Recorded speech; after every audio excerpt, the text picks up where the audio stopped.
कहते हैं दिल्ली दिल भरों की है, दिल जलों की है। कहते तो ये भी हैं कि दिल्ली दिल फरेबों की भी है। और लकी यानी कि लक्ष्मण लाल अग्रवाल में ये सारे गुण मौजूद थे। लोग उसकी शक्ल को देखकर ही कह देते थे, अबे दिल्ली से हो क्या। लकी वैसे दिखने में स्मार्ट और अट्रैक्टिव था, पर जेब से खस्ता हालत होने की वजह से रहता बेहद सिंपल तरीके से था। शर्ट का रंग उड़ा हुआ और पैंट से पैबंद जुड़ा हुआ। कहने को तो उसकी उम्र के लड़के दिल्ली की सड़कों पर रात को मोटर बाइक दौड़ाते थे, लेकिन लकी उर्फ लक्ष्मण लाल अग्रवाल सिर्फ कमरे से कॉलेज में पढ़ाई और गर्लफ्रेंड डिम्पल के साथ थोड़ा वक्त बिताना, फिर कॉलेज से दुकान, दुकान से जब होम डिलीवरी आए तो वहां, और फिर घर चला जाता था। हाँ, कभी कभी जब वो किसी लड़के को खाली सड़क पर मोटर बाइक दंदनाते हुए देखता तो कहता, एक दिन अपना टाइम भी आएगा जब मैं चश्मा लगाकर बैठूंगा और पीछे डिम्पल को बैठाऊंगा।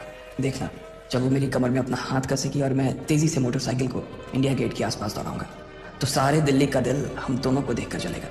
दुकान में रखा हुआ बर्नॉल भी काम नहीं आएगा। लकी ने कहा और अपने हाथ में बर्नॉल की क्रीम को दबा दिया। जैसे ही उसने क्रीम को दबाया, उसका क्रीम बाहर आ गई। अबे गले क्या कर रहा है? वो कोई स्पंज की गेंद है क्या जो उसे दबा रहा है? दुकान के मालिक ने उससे फटकारते हुए कहा और उसके सर पर एक चपत लगा दी।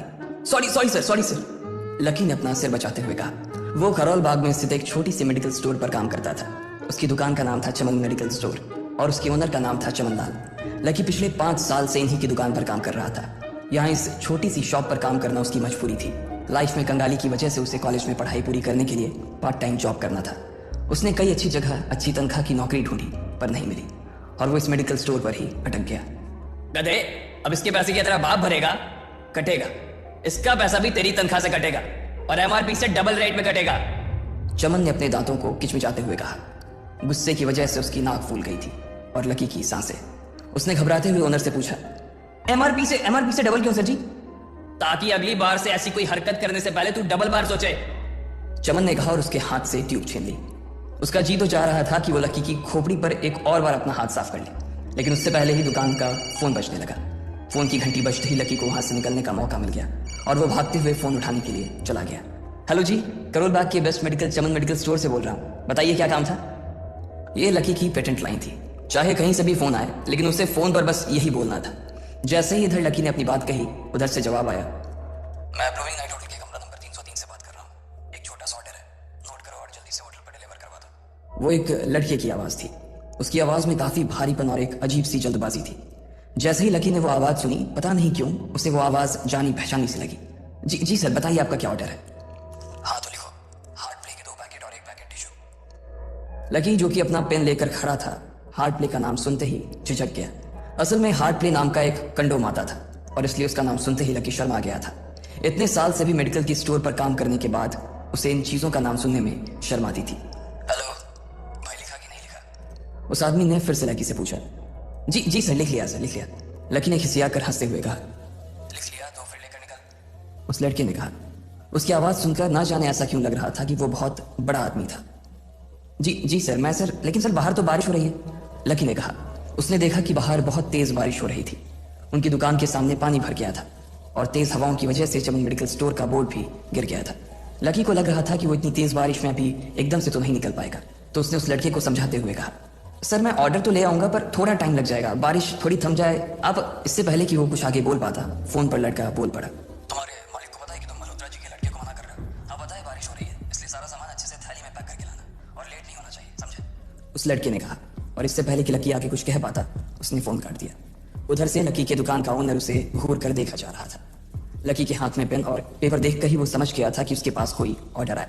आज वैसे भी इतनी बरसात होने की वजह से सुबह से इक्का दुक्का ग्राहक ही दुकान पर आए थे। ऐसे में उसकी दुकान का मालिक एक भी ऑर्डर को छोड़ना नहीं चाहता था। वो लकी को देख रहा था और लकी बारिश की ओर देख रहा था। बारिश का बहाना नहीं चलेगा, जाना पड़ेगा, चमन लाल ने कहा। कुछ पेपर देखकर ही वो समझ गया था कि उसके पास कोई ऑर्डर आया था। आज वैसे भी इतनी बरसात होने की वजह से सुबह से इक्का दुक्का ग्राहक ही दुकान पर आए थे। ऐसे में उसकी दुकान का मालिक एक भी ऑर्डर को छोड़ना नहीं चाहता था। वो लकी को देख रहा था और लकी बारिश की ओर देख रहा था। बारिश का बहाना नहीं चलेगा, जाना पड़ेगा, चमन लाल ने कहा। मैं बहाना नहीं कर रहा सर, थोड़ी बारिश धीमी हो जाए तो मैं चला जाऊंगा। अभी आप खुद ही देखिए कितनी तेज बारिश है। वो पता नहीं कोई मिस्टर मल्होत्रा का कोई बेटा कुछ ज्यादा ही जल्दी में था, मैं साइकिल से तो पहुंच नहीं पाऊंगा इतनी जल्दी। लकी ने उनकी ओर देखते हुए कहा। क्या कहा? मिस्टर मल्होत्रा जी का बेटा? तू मेरी दुकान बंद करवाएगा क्या? अभी क्या भी निकल उनका ऑर्डर लेके, वो हमारे बहुत पुराने कस्टमर है, चमन ने कहा। पर लकी ने कहा ही था कि चमन बोला, पर कुछ नहीं, तू मेरी मोटरसाइकिल ले जा, उसने गुस्से में कहा। अरे सर जी, 200 के ऑर्डर में मुश्किल से 40 रुपए बचेंगे। इससे 3 गुने का तो पेट्रोल ही लग जाएगा, और अगर गाड़ी रास्ते में बंद हो गई तो अलग से खर्चा, लकी ने समझाते हुए कहा। वो जानता था कि उसका मालिक इन सब बातों पर ध्यान नहीं देने वाला। चमनलाल बोला, कोई बात नहीं, तू जा, चाहे जो हो जाए ग्राहक नाराज नहीं होना चाहिए, और वैसे भी वो मल्होत्रा जी का बेटा है। चमनलाल ने मोटरसाइकिल की चाबी लकी की ओर उछालते हुए कहा। लकी ने चाबी ली। उसे देखकर उसके अंदर मिक्स फीलिंग आ गई। एक तो वो बहुत खुश हुआ कि बड़े दिनों बाद बाइक चलाने को मिलेगी, पर वहीं दूसरी तरफ दुखी इसलिए हुआ कि बाइक मिली भी तो ऐसी तेज बारिश में अगर खराब हो गई तो इसकी चपत भी उसके सिर पर ही पड़ेगी। वो मुंह लटकाकर रेनकोट और हेलमेट पहनते हुए वहां से निकल गया। बाहर आकर बाइक को देखा तो लकी ने मन में सोचा, चलो ठीक है, जो होगा देखा जाएगा, कम से कम बाइक तो चलाने को मिल रही है।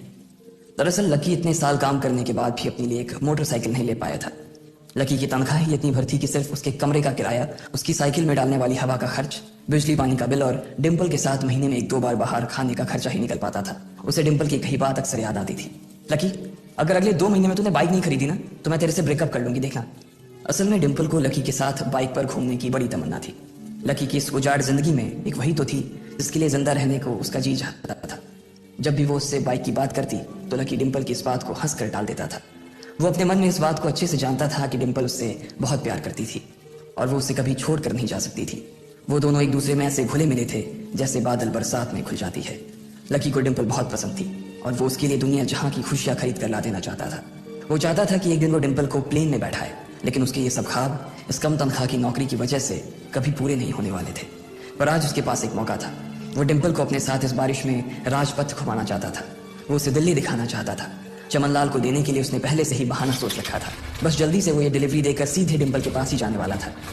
उसने होटल ब्लूमिंग नाइट के बाहर मोटर बाइक पार्क की और सीधे होटल के अंदर चला गया। लकी ने रिसेप्शन पर पहुंचकर नमस्ते करते हुए रिसेप्शनिस्ट को बोला, जी मैं चमन मेडिकल स्टोर से आया हूँ, रूम नंबर 303 का ऑर्डर था सर। रिसेप्शन पर खड़ा आदमी उसके हाथ में काली हरी को देखकर समझ गया था कि उसमें क्या था और वो मंद ही मंद मुस्कुराते हुए बोला, 3rd फ्लोर पर है, लिफ्ट से चले जाओ, रेनकोट यहीं उतार देना। जैसा उस आदमी ने कहा लकी ने ठीक वैसा ही किया और लिफ्ट में चढ़ने की कुछ ही देर बाद वो 3रे माले पर पहुंच गया था।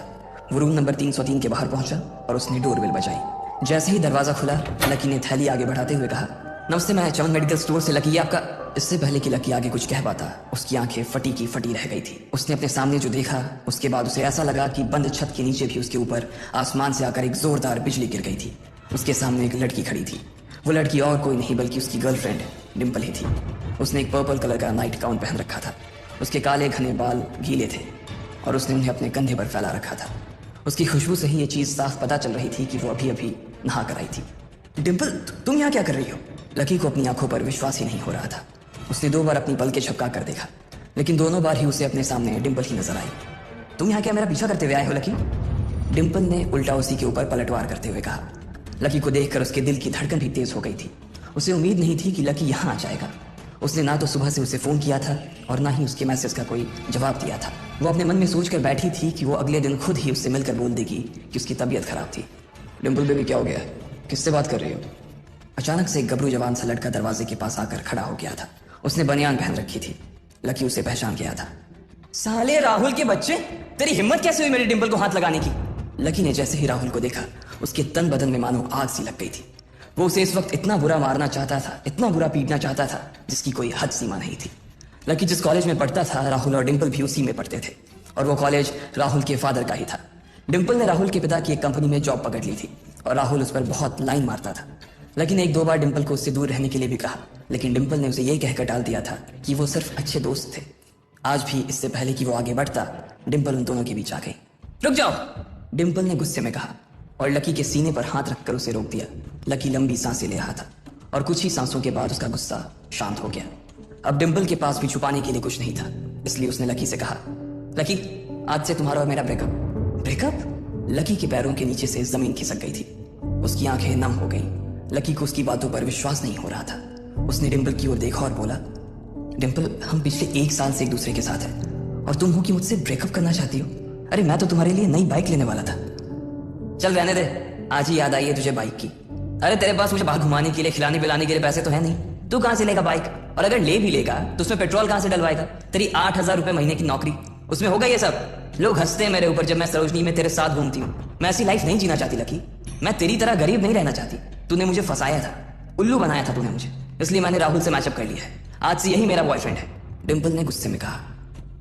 अच्छा, तो बेबी ये है तुम्हारा वो बेकार सा एक्स बॉयफ्रेंड? राहुल ने पूछा और डिम्पल के बगल में आकर खड़ा हो गया। फिर उसने लकी के हाथ से थैली उठाई और उसमें से हार्ड प्ले का पैकेट निकालकर उसे चिढ़ाने के लिए उसे हवा में लहराने लगा। बाप रे, इससे बदकिस्मत इंसान इस दुनिया में और कौन होगा। राहुल ने उसकी टांग खींचते हुए कहा।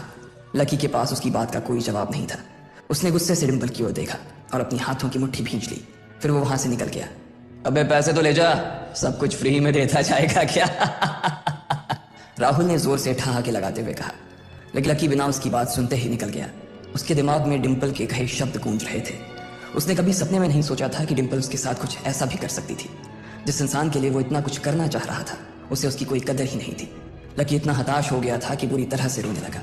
इस बार वो लिफ्ट से नहीं बल्कि सीढ़ियों से नीचे उतरा और एक सीढ़ी उतरने के साथ उसके आंसू आंखों से छलकते जा रहे थे।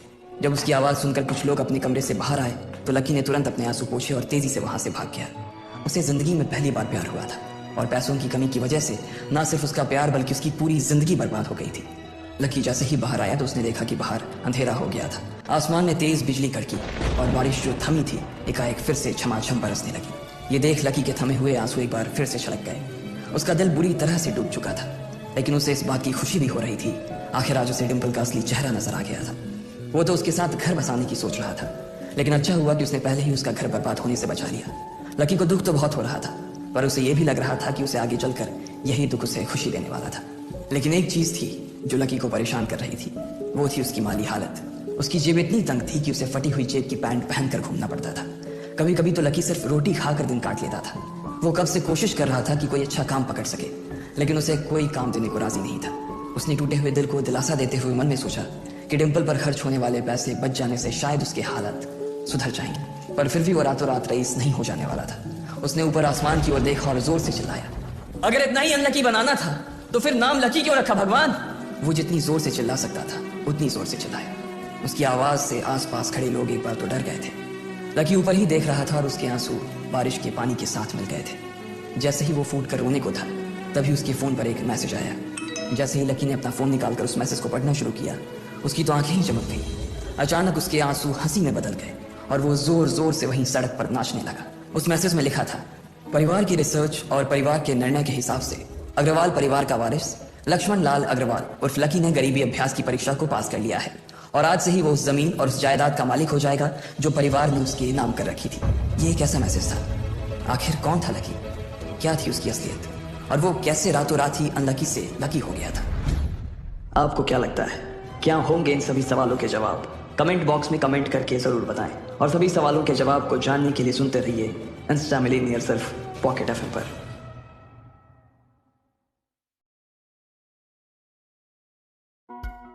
उस मैसेज को पढ़ने के बाद भर बरसात में भी उसका चेहरा सूरज की तरह खिल उठा था। लकी ने इस मैसेज को पढ़कर खत्म किया ही था कि उसके फोन पर बारिश की बूंदें जमा होने लगी थी। लकी ने थोड़ी देर की खुशी मनाने के बाद याद किया कि वो सच में गरीब नहीं था। असल में उसके परिवार ने उसे एक परीक्षा में डाल रखा था जिसका नाम था गरीबी अभ्यास परीक्षा। इस परीक्षा के तहत लकी को अग्रवाल खानदान में उसके नाम की जमीन और जायदाद पर तभी हक मिलने वाला था जब वो इस परीक्षा को पास कर लेता। अचानक से उसे याद आया कि वो गरीब नहीं था बल्कि गरीब होने की परीक्षा दे रहा था। हालांकि परीक्षा देते देते उसे 8 बरस हो चुके थे, इसलिए उसे एहसास होने लगा था कि वो कभी परीक्षा को पास ही नहीं कर पाएगा और हमेशा हमेशा के लिए गरीब ही रह जाएगा। अच्छा हुआ चली गई, अब मिलना कभी। लकी ने होटल की तीसरी मंजिल की ओर देखा और पानी के अंदर ही अपना पैर पटक दिया। वो डिम्पल को कोस रहा था। उसने अपनी मोटरसाइकिल उठाई और फिर से चमन मेडिकल स्टोर जाने के लिए मुड़ने लगा। अगले दिन जब लकी की आंख खुली तो वो सीधा उठा और तैयार होकर शहर के सबसे बड़े बैंक न्यू सिटी बैंक पहुंच गया। न्यू सिटी बैंक न सिर्फ शहर का सबसे बड़ा बैंक था बल्कि वो सबसे अमीर बैंक भी था। वहां पर शहर के सबसे अमीर लोगों के ही पैसे जमा किए जाते थे। लकी वहां पैसे को निकलवाने के लिए जा रहा था। New city bank south Delhi में बसा हुआ था और उसके दरवाजे के बाहर महंगी से महंगी गाड़ी खड़ी थी। भाई अब इसमें से कौन सी नई गाड़ी लेगा, लकी ने मन ही मन सोचा। उसे यकीन नहीं हो रहा था कि कल तक तो वो एक मोटरसाइकिल तक नहीं खरीद पा रहा था और आज वो एक कार और वो भी इतनी महंगी कार खरीदने की सोच रहा था।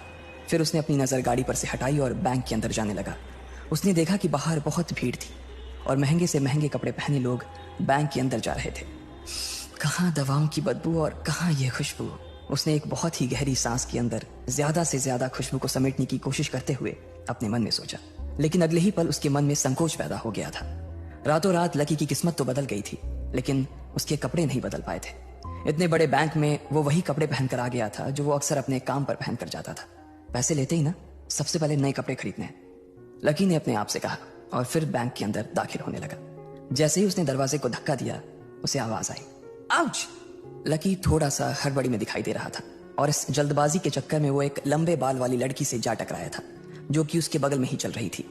माफ करना, मैं आपको देख नहीं पाया, सॉरी। लकी ने तुरंत उससे हाथ जोड़कर माफी मांगते हुए कहा। उस लड़की ने इतने अच्छे कपड़े पहन रखे थे कि उसे देखकर ही लग रहा था कि वो किसी अमीर घराने की लड़की थी, इसलिए सॉरी बोलते वक्त ना चाहते हुए भी लकी के हाथ उसके सामने जुड़ गए थे। लेकिन जब उस लड़की ने लकी के कपड़े और उसके हुलिये को देखा तो उसने अपनी नाक बाहों से कोट ली। वो लगभग हर रोज इस बैंक में आया और जाया करती थी, लेकिन उसने आज तक इस बैंक के अंदर लकी जैसे फटीचर आदमी को घुसते हुए नहीं देखा था। उसके बालों में से आंवले के तेल की गंध आ रही थी। उसने गुस्से भरी नजरों से लकी की ओर देखा और बोली, क्यों नहीं देख पाए? मैं क्या ट्रांसपेरेंट हूं? तुम्हें इतनी बड़ी लड़की दिखाई नहीं देती? इससे पहले कि बात आगे बढ़ती, उस लड़की ने देखा कि इस बैंक की मैनेजर यास्मीन पटेल उन दोनों की ओर बढ़ी चली आ रही है।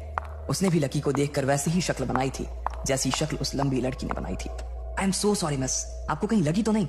यास्मीन ने उस लड़की से पूछा और फिर घिन्न भरी नजरों से लकी की ओर देखने लगी। लकी तमतमाती आंखों से उन दोनों को देखा जा रहा था। वो जानता था कि उसने इतनी जोर से भी दरवाजा नहीं खोला कि उसे चोट लग जाए, लेकिन असल में उसे यह मालूम नहीं था कि वो लोग उसे नहीं बल्कि उसके कपड़े को देख रहे थे। यास्मीन ने लकी को ऊपर से नीचे तक देखा और ना जाने उसके मन में क्यों शक पैदा हो गया। क्या आप मुझे बता सकते हैं कि आप यहाँ पर किस काम से आए हैं? यास्मीन ने बड़ी मुश्किल से अपने चेहरे पर एक मुस्कान लाते हुए कहा। वो उसका हुलिया देखकर ही समझ गई थी कि वो यहाँ का कस्टमर तो नहीं था। लकी ने अपने आप को संभाला और कहा, हाँ वो मैं अपना पैसा निकलवाने के लिए आया था। पैसे निकलवाने के लिए आए हो? यास्मीन ने लकी की बात को ही दोहराते हुए कहा। वैसे तो वो लकी की बात पर जोर से हंसना चाहती थी, लेकिन उसने अपने आप को थोड़ा सा काबू में कर लिया था। लकी की बात सुनकर उसे लग रहा था कि वो कोई पागल था जो यहाँ जबरदस्ती घुसा चला आ रहा था। हाँ तो क्या आपके पास कार्ड है? यास्मीन ने उससे आगे पूछा। न्यू सिटी बैंक का कार्ड हासिल करना एक बहुत ही मुश्किल भरा काम था। अगर किसी को भी उस बैंक का कार्ड लेना था तो सबसे पहले उस आदमी को अपने खाते में कम से कम 5 लाख रुपए जमा करवा कर रखने पड़ते थे, तब जाकर उसे कहीं कार्ड मिलता था। लेकिन लकी तो पहली बार ही यहाँ आ रहा था, इसलिए उसके पास कार्ड होने की कोई संभावना ही नहीं थी। लकी जब यास्मीन के सवाल का जवाब नहीं दे पाया तो यास्मीन ने फिर उससे पूछा, मैं पूछ रही हूँ कि आपके पास कार्ड है? वो समझ गई थी कि लकी पागल ही था जो कहीं से भागकर सीधा उनके बैंक में आ गया था। कार्ड नहीं मेरे पास। लकी ने उसके सवाल का जवाब दिया और वो फिर इधर उधर देखने लगा। जैसे ही उस लंबे बालों वाली लड़की ने लकी का जवाब सुना तो वो खिलखिलाकर हंस पड़ी। यास्मीन को तो सिर्फ लग रहा था कि वो पागल है, लेकिन वो लड़की तो अपने मन में मान चुकी थी कि यह लड़का कोई पागल ही है जो कहीं झोपड़ पट्टी से यहाँ आ गया है। इससे पहले कि आगे कोई कुछ कह पाता, उस लंबे बालों वाली लड़की के पिता वहां आ गए और बोले, चलो बेटी। उनके हाथों में कुछ कागजात थे। लकी ने देखा कि उन्होंने महंगा सा सूट पहन रखा था।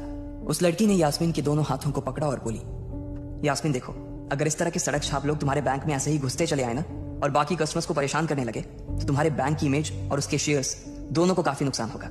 एक मैनेजर होने के नाते तुम्हें इन सब चीजों का ध्यान रखना चाहिए। मुझे उम्मीद है कि आगे मेरे साथ ऐसा कुछ नहीं होगा। उस लड़की ने कहा और अपने पिता के साथ बैंक के बाहर चली गई। अपना ध्यान रखना कोयल मैडम, मैनेजर ने उसकी गाड़ी तक छोड़ने के लिए आते हुए कहा। आज तो वो बाल बाल बच गई थी। कोयल और उसके पिता इस बैंक के सबसे पुराने और सबसे वफादार कस्टमर्स थे। अगर आज यास्मीन उन्हें नाराज कर देती और वो उसके बैंक से अपना खाता बंद करवा देते तो शायद यास्मीन की नौकरी तक जा सकती थी। और यह सब हो रहा था उस पागल लकी की वजह से। इसे जल्द से जल्द यहां से भगाना पड़ेगा, यास्मीन ने अपने आप से कहा और फिर बैंक के अंदर आने लगी। यास्मीन उसे अपने बैंक से बाहर निकालने के तरीके के बारे में सोच रही थी, मगर जैसे ही वो बैंक में दाखिल हुई उसने देखा कि लकी वहां था ही नहीं। अरे अब ये कहां चला गया? उसने अपने आप से पूछा। वो इधर उधर देखने लगी, लेकिन लकी वहां भी नहीं था। यास्मीन को अच्छे से पता था कि वो उसके सामने तो बाहर नहीं निकला था। इसका मतलब था कि वो बैंक के अंदर ही था, लेकिन यास्मीन उसे ढूंढ नहीं पा रही थी। कुछ देर तक बैंक के सारे कोनों को देख लेने के बाद यास्मीन को लगा कि शायद लकी यहाँ बहुत ही असहज महसूस कर रहा होगा, और जब वो कोयल को दरवाजे पर छोड़ने के लिए आई तब उसके पीछे पीछे वो भी निकल गया होगा। चलो जान बची, यास्मीन ने अपने आप से कहा और अपने केबिन में आकर बैठ गई। जैसे ही उसने आज के दिन की पहली फाइल उठाई थी उसे किसी एक की झलक दिखी। ये कोई और नहीं बल्कि लकी ही था। अरे ये कहां छिपा हुआ था? यास्मीन ने अपने आप से ही कहा और तुरंत फाइल को टेबल पर रखकर वो ऑफिस के बाहर आ गई। उसने देखा कि लकी बैंक के वीआईपी लॉन्च के बाहर खड़ा था और उसके खंबे की आड़ की वजह से वो यास्मीन की नजर से बाहर हो गया था। अब यास्मीन को तो वो मिल गया था, लेकिन उसके लिए उससे भी बड़ी एक और मुसीबत खड़ी हो गई थी। लकी जिस कमरे के बाहर अभी खड़ा था उस कमरे के अंदर शहर के सभी रईस लोगों का उठना बैठना था। बैंक के सिलसिले में या फिर किसी दूसरे काम के सिलसिले में वो सभी लोग यहीं आकर बात किया करते थे। उस कमरे के अंदर जो लोग बैठे थे उन सबके करोड़ों रुपए इस बैंक के खाते में जमा थे। अब अगर ऐसे में लकी वहां घुस जाता तो सब लोग मिलकर यास्मीन की गर्दन पर चढ़ जाते। रुको, जहां हो वहीं खड़े रहो, यास्मीन जोर से और साथ ही गुस्से से चिल्लाई। बाकी के लोग जो वहां खड़े थे वो यास्मीन की ये चीख सुनकर डर गए थे। कुछ लोगों को उसकी इतनी जोर से आवाज करने की वजह से गुस्सा भी आ गया था और यास्मीन सबसे मुस्कुराते हुए माफी मांगकर आगे बढ़ती जा रही थी। वो लकी को किसी भी तरह से उस कमरे में जाने से रोकना चाहती थी, लेकिन उससे पहले ही वो उस कमरे के अंदर दाखिल हो चुका था। अरे यार, ये आदमी है या गधा? यास्मीन ने अपना ही सिर पीटते हुए कहा और वो भी उस कमरे के दरवाजे की ओर बढ़ने लगी। उसने उस कमरे का दरवाजा खोलने की कोशिश की, लेकिन वो अंदर से लॉक हो गया था। बाप रे, ये कैसा आदमी है? बिना परमिशन के अंदर घुसा तो घुसा, लेकिन दरवाजा भी अंदर से बंद कर लिया। अब यास्मीन की सांसें फूलती जा रही थी। उसे बहुत डर लग रहा था। उसका जी यह सोचकर घबराए जा रहा था कि ना जाने अंदर लकी और उस रिलेशन मैनेजर के बीच क्या हो रहा होगा।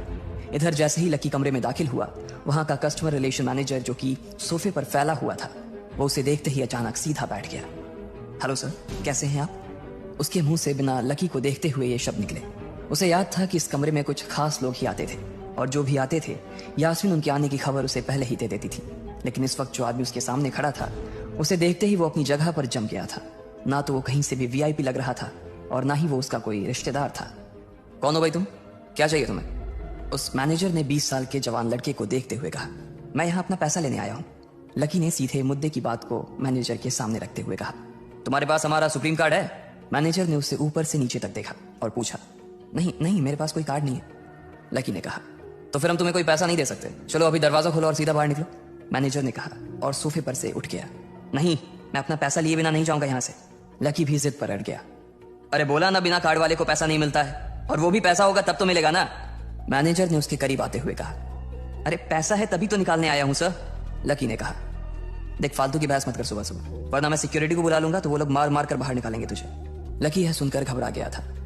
मैनेजर के चेहरे का गुस्सा उसे साफ नजर आ रहा था, लेकिन ऐसा भी नहीं था कि वो झूठ बोल रहा था।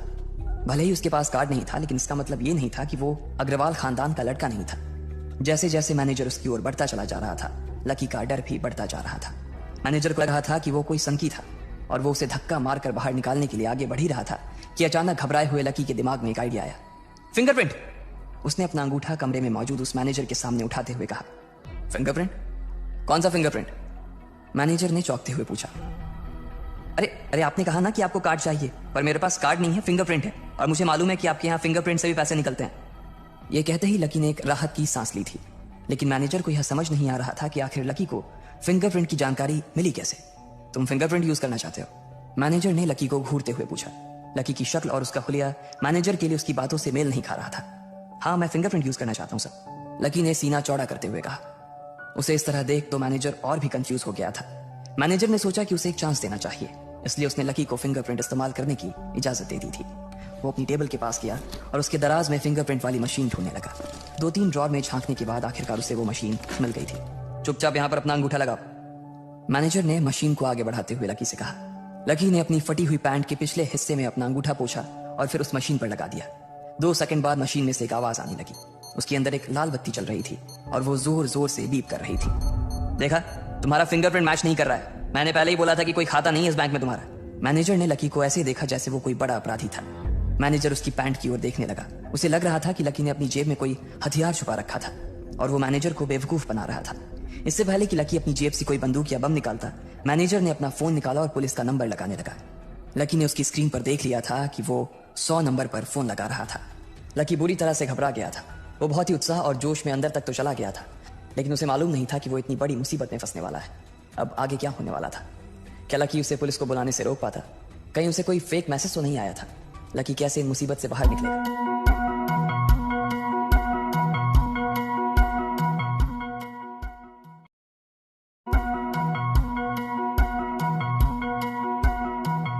लकी बैंक के अंदर दाखिल तो हो गया था, लेकिन जब मैनेजर ने उससे पैसे निकालने के लिए कार्ड मांगा तो उसके पास कार्ड नहीं था। उसकी फटेहाल हालत देखकर पहले ही मैनेजर को गुस्सा आ रहा था और उसमें लकी ने ये डिमांड रख दी थी कि वो फिंगरप्रिंट पैसे लगवाना चाहता था, लेकिन पानी तब सर के ऊपर से निकल गया जब उंगली मैच नहीं हुई। मैनेजर ने फोन निकाला और पुलिस को फोन लगाने लगा। अरे अरे, ये क्या कर रहे हो? देखिए सर, मेरी बात सुनिए, मैं कोई क्रिमिनल नहीं हूँ। हो सकता है मैंने गलत उंगली लगा दी हो, बस आप मेरे को लास्ट बार फिंगरप्रिंट लगाने दो प्लीज। लकी ने उसके सामने हाथ जोड़ते हुए कहा। देख, ये उंगली भी अगर नहीं लगी ना तो फिर ये मत कहना कि मैं अगली उंगली भी ट्राई करके देखता हूँ। बार बार ऐसा नहीं चलने वाला है। अगर ये वाली काम नहीं की तो मैं सीधा पुलिस को फोन करने वाला हूँ अभी, मैनेजर ने लकी को धमकाते हुए कहा। उसने अपने एक हाथ में मशीन और दूसरे हाथ में मोबाइल फोन पकड़ा हुआ था। उसने अपनी स्क्रीन पर पुलिस का नंबर खोल रखा था और उसका अंगूठा हरे बटन पर ही टिका हुआ था। इधर लकी ने अपने सीधे हाथ की उंगली को अपने पैंट से साफ किया और भगवान का नाम लेकर उसे उस मशीन पर लगा दिया। जैसे ही उसकी उंगली उस मशीन पर पड़ी, अब की बार फिर मशीन से एक आवाज आई और वो चमक कर हरी हो उठी। तभी मैनेजर के मोबाइल पर एक मैसेज आया। मैनेजर ने उस मैसेज को पढ़ना शुरू किया। Verification successful. खाता 1, नाम लक्ष्मण लाल अग्रवाल, खाता नंबर 01104। जैसे ही मैनेजर ने इस मैसेज को देखा, उसकी आंखें फटी की फटी रह गई थी। उस मशीन पर चमकती लाइट को देखते हुए लकी की आंखें भी चमक आई थी। लकी उस हरी बत्ती को देखते ही झूम उठा था और फिर उसने मैनेजर को घूर कर देखा। उसके दिमाग में वो सारी बातें चल रही थी जो मैनेजर उसे अभी थोड़ी देर पहले सुना रहा था। इधर मैनेजर ने उसके आगे हाथ जोड़े और खिसा कर हंसते हुए कहा, लक्ष्मण सर प्लीज मुझे माफ कर देना सर। मैं इस ब्रांच में नया आया हूँ और इसलिए मुझे मालूम नहीं था कि आप कौन हो। मैं इस ब्रांच का कस्टमर मैनेजर शशिकांत वर्मा हूँ। प्लीज आगे भी मेरा ध्यान रखना सर, प्लीज। Sorry sir. हाँ ठीक है, तो मुझे ये बताओ कि मेरे खाते में कितने पैसे रखे हुए हैं, लकी ने कहा। और वो अब सोफे पर बैठ गया। मैनेजर उसके सामने ही खड़ा हुआ था और उसके खाते की जानकारी अपने फोन पर ही निकाल रहा था। उसने अपने फोन पर इधर उधर कुछ उंगलियां चलाई और बोला, हो गया सर, आपके खाते में इस वक्त 90,80,70,650 रुपए रखे हुए हैं सर। शशिकांत के खुद के होश इतनी बड़ी रकम को देखने के बाद उड़ गए थे। उसे विश्वास नहीं हो रहा था कि इस आदमी के खाते में इतना पैसा भी हो सकता था। लकी की शक्ल देखकर तो यही लग रहा था कि उसकी उम्र 20 से 22 साल से ज्यादा नहीं थी। ऐसे में अगर उसके खाते में इतना सारा पैसा रखा हुआ था तो ये वाकई बहुत बड़ी बात थी। शशिकांत अपने मन में ये सोच रहा था कि दुनिया के 99% लोग ही अपनी पूरी जिंदगी काम करने के बाद भी इतना पैसा नहीं कमा सकते थे जितना कि लकी के खाते में इतनी छोटी सी उम्र में रखा हुआ था। लेकिन लकी ने इधर जब उसके फोन में अपने खाते पर पड़ी हुई जानकारी को देखा तो उसे कुछ अजीब सा लगा। उसे लग रहा था कि उसे तुरंत इतने पैसों के हिसाब से अब अपनी जिंदगी को ढालने की कोशिश करनी शुरू कर देनी चाहिए, वरना उसके साथ वही होने वाला था जो आज बैंक में उसके साथ हुआ था। अरे सर, खाते में पैसे के अलावा और भी चीजें हैं जो मैं आपको बताना चाहता हूँ सर। मैनेजर ने फिर से अपनी फोन पर उंगलियां फिराई और बोला, सर एक तो आपके खाते में एक फरारी जुड़ी हुई दिखा रहा है सर। इसके अलावा आपके खाते में 2 किलो सोने की 100 ईंटें रखी हुई हैं, 5 किलो सोने की 20 ईंटें, पिकासो की 3 असली पेंटिंग है, 20 हीरे हैं 24 कैरेट के और भी बहुत कुछ है सर। मैनेजर ने हाफते हुए और अपने पसीने साफ करते हुए कहा। इतना सारा धन देखने के बाद शशिकांत की आंखें तो बाहर ही निकल आई थी। उसने कभी लकी जितना अमीर आदमी अपनी जिंदगी में नहीं देखा था। जितना पैसा और सोना और जायदाद उसके पास था, उसका 10% भी इस ब्रांच में किसी और के पास नहीं था। ठीक है, चलो मुझे एक कार्ड दे दो तुम, लकी ने अपने दोनों हाथों को अपने सिर के पीछे रखते हुए कहा। जी सर, मैं अभी आपके लिए एक नया कार्ड बनवा देता हूं सर, मुझे बस 10 मिनट दीजिए सर, बस 10 मिनट, शशिकांत ने कहा और फिर लकी के सामने ही निकल गया। जितनी देर में लकी ने अपने फोन पर फिर से उस मैसेज को खोलकर देखा, उतनी ही देर में मैनेजर उसके लिए एक चमकता हुआ सुप्रीम कार्ड लेकर उसके सामने आ गया था। लेकिन उस कार्ड को देखने के बाद ना जाने क्यों मैनेजर को ऐसा लग रहा था कि यह कार्ड लकी की संपत्ति के आगे कुछ भी नहीं था। फिर भी मैनेजर इसमें कुछ नहीं कर सकता था क्योंकि वो जानता था कि उसके पास इस ब्रांच में इससे बड़ा और कोई कार्ड नहीं था। इसलिए फिलहाल वो लकी को यही दे सकता था। उसने उस कार्ड पर लकी का पूरा नाम लक्ष्मण लाल अग्रवाल गुदवा दिया था। लीजिए सर आपका कार्ड, पासवर्ड वगैरह सर आपको ईमेल पे मिल जाएगा, शशिकांत ने मुस्कुराते हुए कहा और वो लकी के सामने हाथ बांधकर खड़ा हो गया। इधर लकी ने उस कार्ड को उलट पलट कर देखा और फिर अपनी जगह से खड़ा होकर वो बाहर निकलने लगा। शशिकांत का मन तो यही कर रहा था कि वो उसे दरवाजे तक छोड़ने जाए, लेकिन उसकी ड्यूटी इसी ऑफिस में थी और वो किसी को बाहर छोड़ने नहीं जा सकता था। फिर भी वो लकी के लिए दरवाजा खोलने के लिए आगे आ गया था। इधर यास्मीन अपने कैबिन में अपना सिर पकड़े हुए बैठी थी। उसे समझ नहीं आ रहा था कि आखिर अंदर चल क्या रहा था। एक पल को तो उसे लगा कि लकी पागल नहीं बल्कि बदमाश था कोई और उसने शशिकांत को बंदी बना लिया था। लेकिन जब वो लकी के लिए कार्ड लाने के लिए अपने दफ्तर से बाहर आया तो यास्मीन को लगा कि कुछ गड़बड़ नहीं हुई थी। फिर ये इतनी जल्दी में कहां जा रहे हैं, उसने अपने आप से पूछा। शशिकांत को सुरक्षित देख बैंक के बाकी लोग भी दरवाजे पर से पीछे हट गए थे। वैसे भी उसे देखते ही सब लोग अपनी अपनी जगह पर वापस दौड़े चले जाते थे। शशिकांत का खौफ ही ऐसा था कि उसकी आंखों की झलक भर से खड़ा कर्मचारी जाकर अपनी कुर्सी पर बैठ जाता था। लेकिन एक बार शशिकांत के बाहर आने के बाद वो दोबारा बाहर नहीं आया था और ना ही लकी कमरे से बाहर आया था। इधर यास्मीन परेशान हुए जा रही थी। वो जानती थी कि अगर कुछ भी गड़बड़ हुआ तो सबसे पहले उसकी नौकरी जाने वाली थी। उसने बड़ी मुश्किल से और मेहनत करके इस नौकरी को हासिल किया था और वो किसी पागल की वजह से इसे अपने हाथ से नहीं जाने देना चाहती थी। जैसे ही परेशान यास्मीन ने अपनी नजर उठाकर फिर से उस कमरे की ओर देखा तो पाया कि लकी बहुत ही आराम से उस कमरे से बाहर निकलकर दरवाजे की ओर बढ़ता चला जा रहा था। ए रुको, तुम इस तरह नहीं जा सकते, यास्मीन जोर से चिल्लाई और भागते हुए लकी के पास चली गई। तुम्हारी हिम्मत कैसे हुई जबरदस्ती हमारे वीआईपी रूम में घुसे चले जाने की, यास्मीन ने गुस्से में पूछा। उसका मन तो यही कर रहा था कि वो अभी लकी का गिरबान पकड़कर उसे झकझोर दे, लेकिन उसने अपने आप को रोक रखा था। मैंने पहले भी कहा था ना आपसे, मैं यहाँ सिर्फ अपना पैसा लेने आया था और कुछ नहीं, लकी ने कहा और मुस्कुराने लगा। यास्मीन ने देखा कि उसके हाथ में एक सिम कार्ड और वो उसकी उंगलियों के बीच चमक रहा था। यास्मीन के दिमाग में आया कि लकी ने यह कार्ड कहीं अंदर से चुरा तो नहीं लिया, और इससे पहले कि वो यहाँ से चोरी करके भागता, यास्मीन जोर से चिल्लाई, सिक्योरिटी सिक्योरिटी।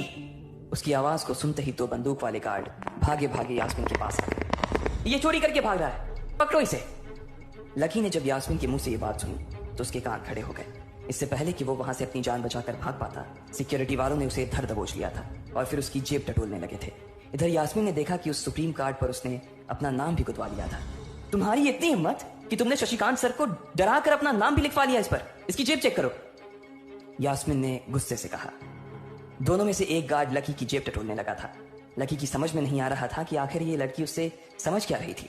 अगर उसे उसके खाते या इसकी संपत्ति या सिर्फ इसके परिवार के बारे में भी पता चल जाता तो भी यास्मीन उसके पैरों में गिर जाती। इससे पहले कि लकी अपनी सफाई में कुछ कह पाता, एक गार्ड बोला, मैडम इसकी जेब में तो कुछ नहीं है, बल्कि फटी हुई जेब है इसकी। तभी उसकी बात सुनकर दूसरे सिपाही ने कहा, मैडम हो सकता है कि इसी जेब में चाकू रख कर लाया हो और उसको निकालते वक्त उसी चाकू से इसकी जेब फट गई होगी, मुझे तो ऐसा ही लग रहा है। दूसरे सिपाही ने अपनी लड़खड़ाती जबान में बोला, अरे पागल हो क्या, ये सब आप लोग क्या बोल रहे हो, शशिका। इससे पहले कि लकी आके कुछ बोल पाता, एक गार्ड ने उसके दोनों हाथों को मरोड़ दिया था। इधर यास्मीन अपने मन में सोच रही थी कि अगर वो चाकू लाया था तो फिर वो चला कहां गया था। बाप रे। अचानक से यास्मीन की आंखें बड़ी सी हो गई थी। उसे लगा कि लकी ने उस चाकू से शशिकांत का खून कर दिया था। यास्मीन ने तुरंत अपना फोन निकाला और पुलिस को फोन मिलाते हुए कहा, हेलो पुलिस स्टेशन, मैं न्यू सिटी बैंक से बोल रही हूँ। हमारे बैंक में एक सनकी चोर घुस आया है और उसने हमारे कस्टमर मैनेजर का खून कर दिया है, आप प्लीज जल्दी आ जाइए सर। यास्मीन ने घबराते हुए कहा और फोन रख दिया। तब तक दोनों गार्ड ने लकी को नीचे घुटनों के बल बैठा दिया था और उसके सिर पर बंदूक तान दी थी। जैसे ही बाकी लोगों ने भी अपनी आंखों के सामने ये मंजर देखा तो वो सब लोग भी लकी के आसपास घेरा बनाकर खड़े हो गए। अंदर बैठे मैनेजर ने जब इस हलचल को देखा तो वो भी अपना सारा सिस्टम बंद करके बाहर आ गया। अरे क्या हो रहा है ये सब, उसने जोर से आवाज देते हुए पूछा। जैसे ही सब लोगों ने उसकी आवाज सुनी तो वो चौंक गए और शशिकांत वर्मा की ओर देखने लगे। देखने वालों में यास्मीन भी शामिल थी और उसने देखा कि उसका मैनेजर तो जिंदा है और सही सलामत उसकी आंखों के सामने खड़ा था। सर आप जिंदा हैं? यास्मीन ने खुशी और आश्चर्य भरे भाव के साथ शशिकांत की ओर देखते हुए कहा, लेकिन अगले ही पल उसकी खुशी की जगह दुख ने ले ली थी। उसे एहसास हो रहा था कि आखिर उसने कितनी बड़ी गलती कर दी थी। यास्मीन ने अपनी ही जुबान काट ली थी और उसके जले पर नमक छिड़का शशिकांत ने। उसने कहा, मैं क्यों इतनी जल्दी मरने लगा और तुमने ये सब क्या तमाशा लगा रखा है, उसने कहा और फिर उस भीड़ की ओर बढ़ने लगा। जैसे ही वो आगे आया उसने देखा कि उन लोगों ने लकी को गन पॉइंट पर बैठा रखा है। अरे किसने किया ये? शशिकांत तुरंत लकी की ओर दौड़ा और उसने उसके पास खड़े दोनों गार्ड्स को हटा दिया। फिर लकी को उठाने के लिए उसने अपना हाथ उसकी ओर बढ़ा दिया और बोला, sir I am really sorry sir, इस बेवकूफी के लिए मैं आपसे माफी मांगता हूं sir, I am really sorry sir. Shashikant उसके पैरों में ही गिरने को हो गया था। लकी उसका हाथ पकड़कर खड़ा हुआ और फिर यास्मीन की ओर घूरने लगा। आप पूछ रहे थे ना ये किसने किया? इसने किया ये, और इसने सिर्फ इतना ही नहीं किया बल्कि इसने पुलिस को भी बुला लिया है। इसे लग रहा है कि मैं कोई क्रिमिनल हूं जिसने आपका खून कर दिया है और आपसे ये कार्ड चुरा कर भाग रहा हूं, ये कार्ड जो आपने मुझे दिया है। लकी ने यास्मीन की ओर उंगली दिखाते हुए गुस्से में कहा। अचानक ही सब लोग थोड़ा पीछे हटकर यास्मीन को देखने लगे थे। यास्मीन घबराई हुई सी फर्श पर तो कभी छत को देखे जा रही थी। यास्मीन, जो मैं सुन रहा हूं क्या वो सच है? शशिकांत ने यास्मीन को घूरते हुए गुस्से में पूछा। उसकी आंखों में छुपे गुस्से को यास्मीन बर्दाश्त नहीं कर पा रही थी, इसलिए उसकी ना तो लकी से और ना ही शशिकांत से नजर मिलाने की हिम्मत हो रही थी। फिर भी वो जानती थी कि उसका चुप रहना इस वक्त उसके लिए बहुत खतरनाक हो सकता था, इसलिए उसने कहा, सर ये सब मेरी गलती है सर, ये मेरी बहुत बड़ी मिसअंडरस्टैंडिंग है सर। मुझे लगा कि ये जबरदस्ती अंदर घुस आया है और इसने आपके ऊपर हमला करके आपसे जबरदस्ती ये कार्ड बनवा लिया है और फिर आपको मार दिया है सर, यास्मीन ने घबराते हुए कहा। उसकी डरी सहमी सी आंखों में अब आंसू ही आ गए थे। मैनेजर ने जब उसकी ये बात सुनी तो उसने अपना सिर पकड़ लिया। यास्मीन जैसी समझदार लड़की इतनी बड़ी भूल कैसे कर सकती थी? उसने लकी को पहचाना ही नहीं था।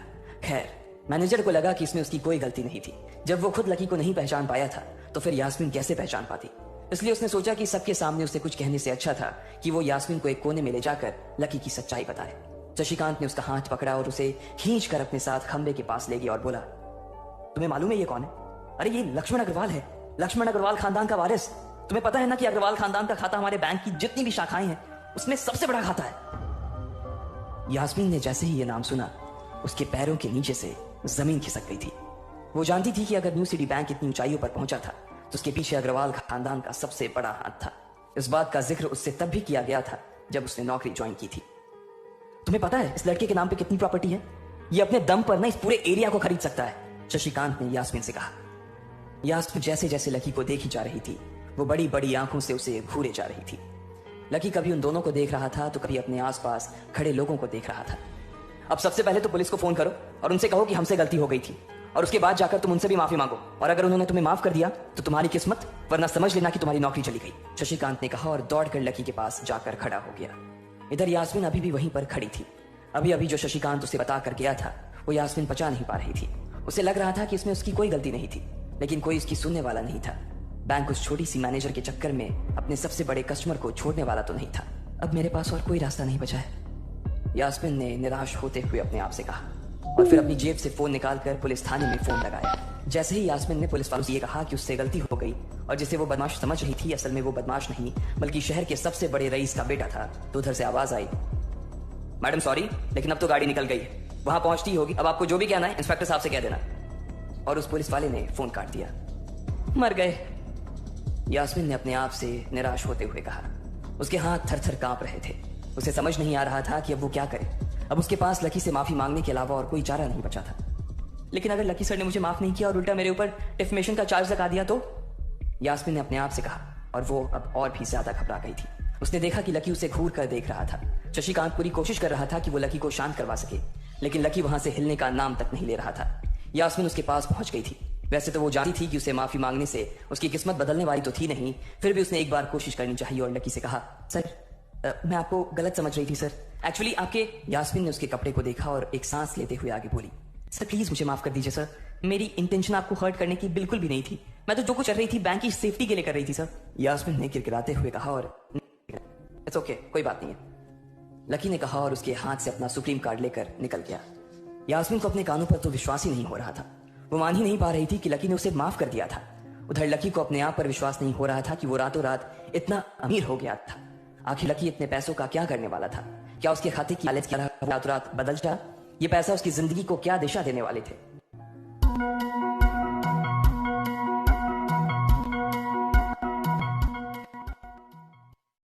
बैंक से अपना सुप्रीम कार्ड लेकर निकल रहा था। असल में उसे क्लास में जाने में देर हो रही थी, इसलिए वो बिना यास्मीन से कुछ कहे या उससे सबक सिखाए वहां से निकल गया था। लकीली यूनिवर्सिटी के ही एक कॉलेज में पढ़ता था। जैसे ही वो कॉलेज के अंदर दाखिल हुआ, उसके पैर एक कीचड़ से भरे गड्ढे में पड़ गए। ओह शिट, उसने अपने आप से कहा और अपने जूतों को पास की सड़क पर साफ करने लगा। वो कॉलेज एडमिनिस्ट्रेशन के दफ्तर की ओर देखकर उसे कोस रहा था। कॉलेज की सड़कों पर इतने सारे गड्ढे हो गए थे, लेकिन वो लोग एक भी गड्ढा नहीं भरवा रहे थे। जब भी लकी इस चीज की कंप्लेन करने के लिए वहां जाता तो वो इसे ये कह देते कि फंड ही नहीं है। उसने जैसे तैसे अपना जूता तो साफ कर लिया था, लेकिन वो अपनी पैंट पर लगे कीचड़ के दाग को साफ नहीं कर पाया था। वो बाथरूम की ओर जा पाता, इतने में क्लास की घंटी बज गई। वो भागते हुए क्लास में पहुंचा।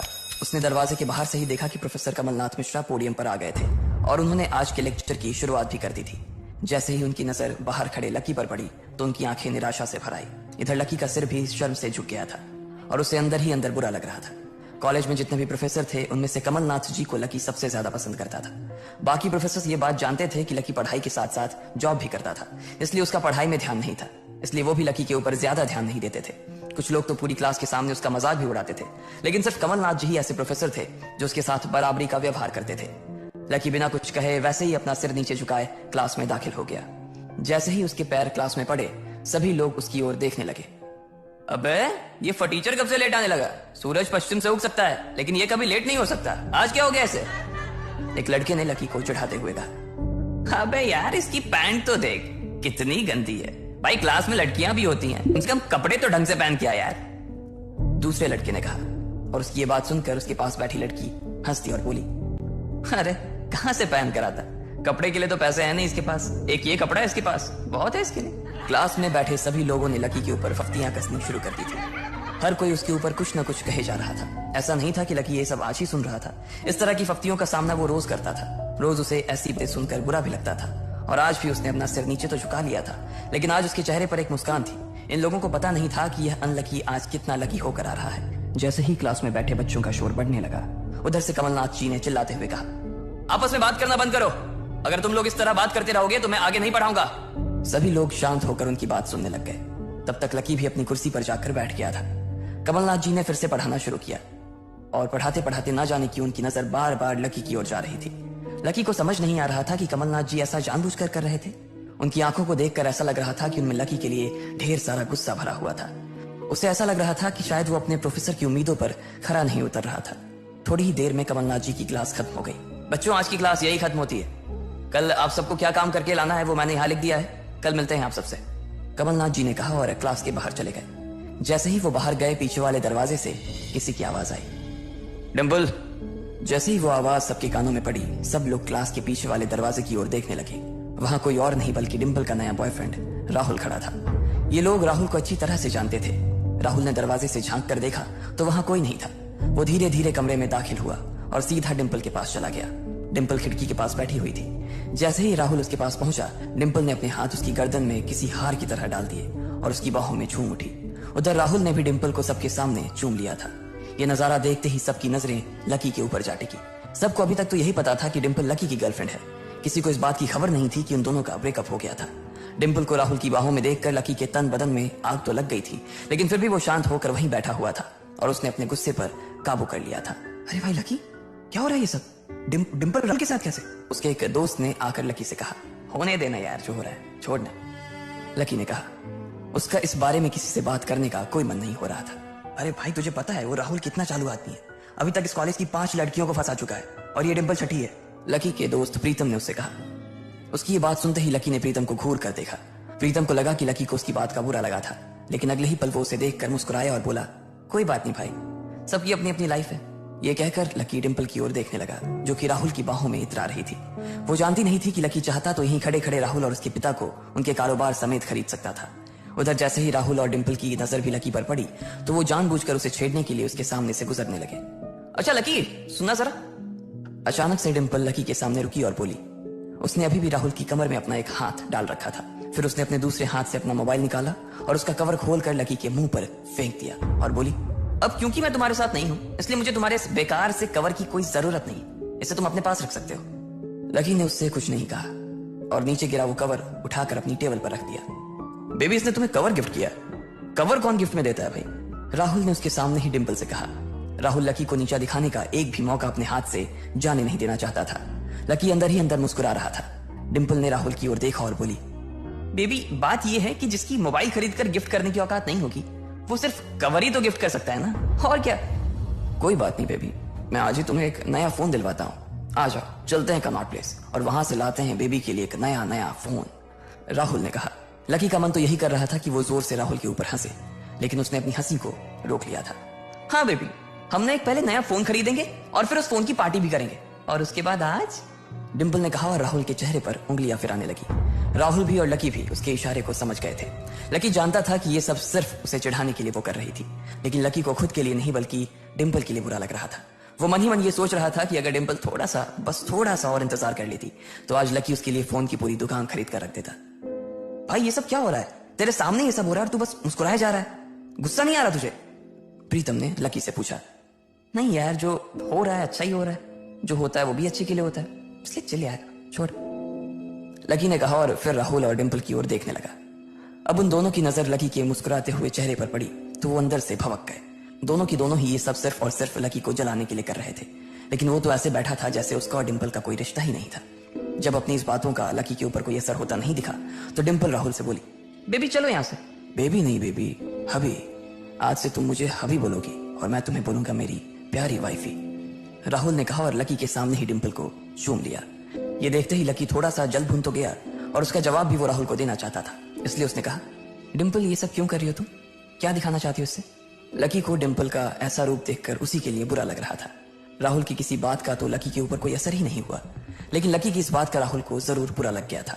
उसने गुस्से से अपनी नाक फुलाते हुए कहा, ओए फटीचर, ज्यादा बकवास करने की जरूरत नहीं है। आज के बाद अगर तूने मेरी डिंपल के बारे में कुछ कहा या उसकी तरफ आंख उठाकर भी देखा ना तो मैं राजपथ पर तेरी परेड करवा दूंगा। रहने दे भाई, उसकी जरूरत नहीं पड़ेगी। मैं खराब चीज ना तो देखता हूं और ना उसके बारे में बात करता हूं, लकी ने कहा और फिर से प्रीतम की ओर देखकर हंसने लगा। जिस तरह से लकी आज राहुल के मुंह पर जवाब फेंक कर मार रहा था, प्रीतम को तो विश्वास ही नहीं हो रहा था कि ये वही लकी है जो उसका दोस्त हुआ करता था। उधर राहुल उसका जवाब सुनकर गुस्से से लबरेज हो रहा था। वो लकी को सबक सिखाने के लिए अपना घूंसा तान कर उसकी दिशा में बढ़ा ही रहा था कि इतने ही में पीछे से एक लड़की की आवाज आई, डिंपल। सब लोगों ने फिर से उस आवाज की ओर देखा। वहां पर एक थोड़े छोटे कद की लड़की खड़ी थी और वो गुस्से से डिंपल की ओर देख रही थी। उसकी आंखों पर चश्मा लगा था और उसके बाल खुले हुए थे।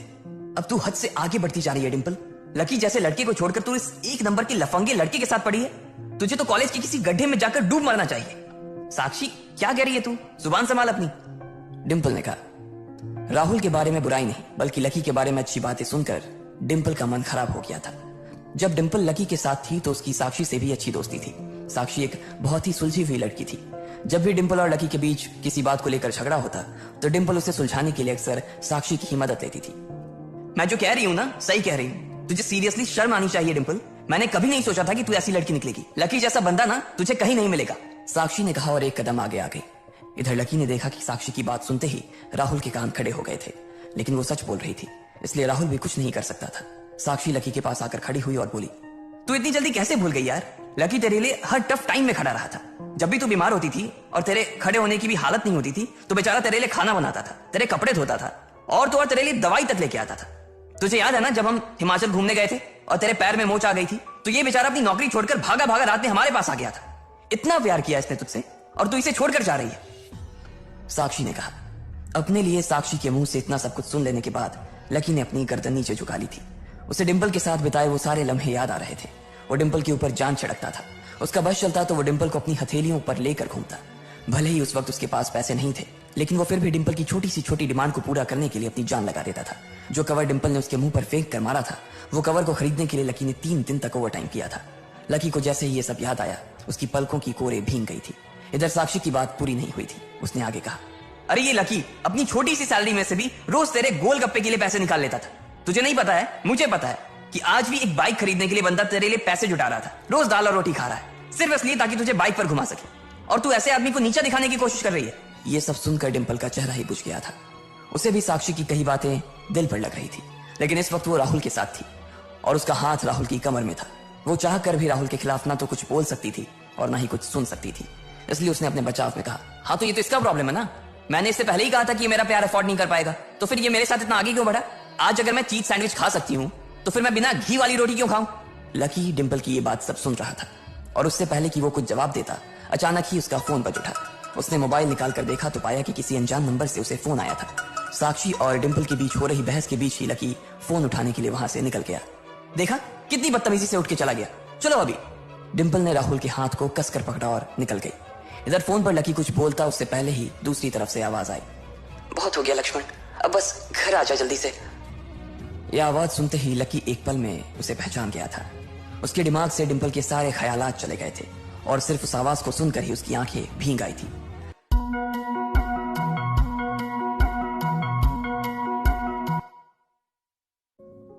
लकी फोन पर उसकी मां की आवाज पहचान गया था। मैं जल्दी आ जाऊंगा मां, बस पढ़ाई खत्म होते ही आ जाऊंगा, लकी ने कहा। उसकी आंखें डबडबा आई थी।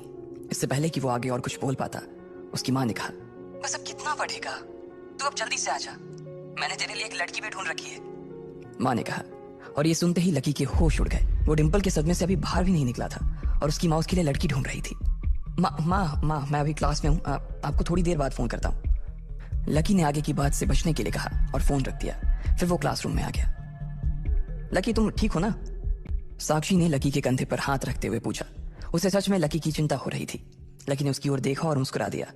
साक्षी ने हल्के हाथ से उसके कंधे को सहलाया और बोली, देखो वैसे अब इसमें पछताने जैसी कोई बात नहीं है। डिंपल का असली चेहरा हम दोनों के सामने आ गया है। अगर ये थोड़ी देर बाद आता ना तो दर्द ज्यादा होता, इसलिए जो हुआ ठीक ही हुआ। तुम्हें ऐसी लड़की के लिए परेशान नहीं होना चाहिए लकी, कोई जरूरत नहीं है तुम्हें दुखी होने की।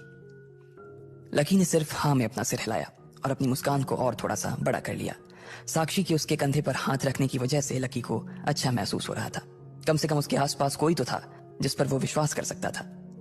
हाँ यार तू चिंता मत कर, तुझे इस डिंपल से भी अच्छी लड़की मिलेगी, देख लेना, प्रीतम ने दूसरी तरफ से उसके कंधे को थपथपाते हुए कहा।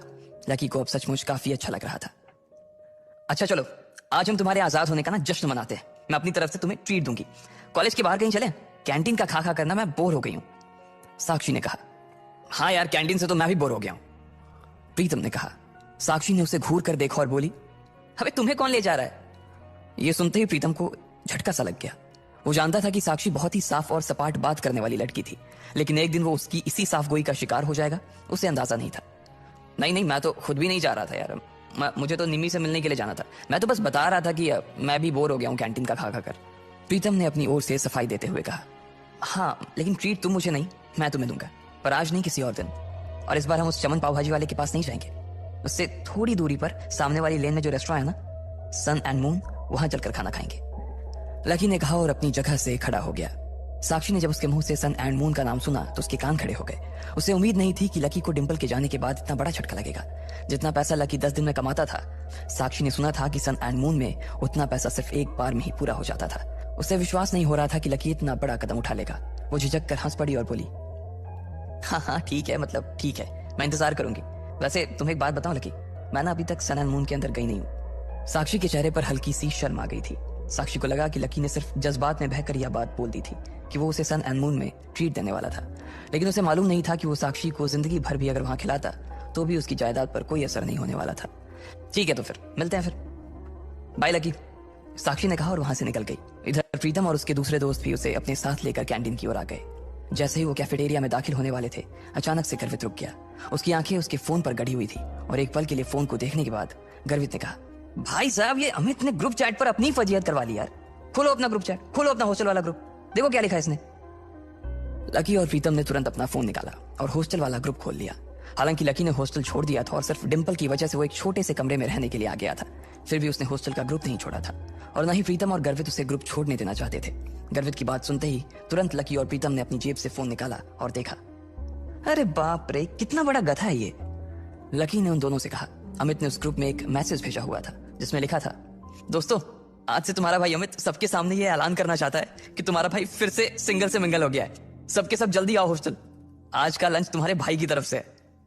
चलो अच्छा है, किसी को तो लड़की मिली, वैसे भी इसका अकेलापन झेला नहीं जा रहा था, लकी ने कहा।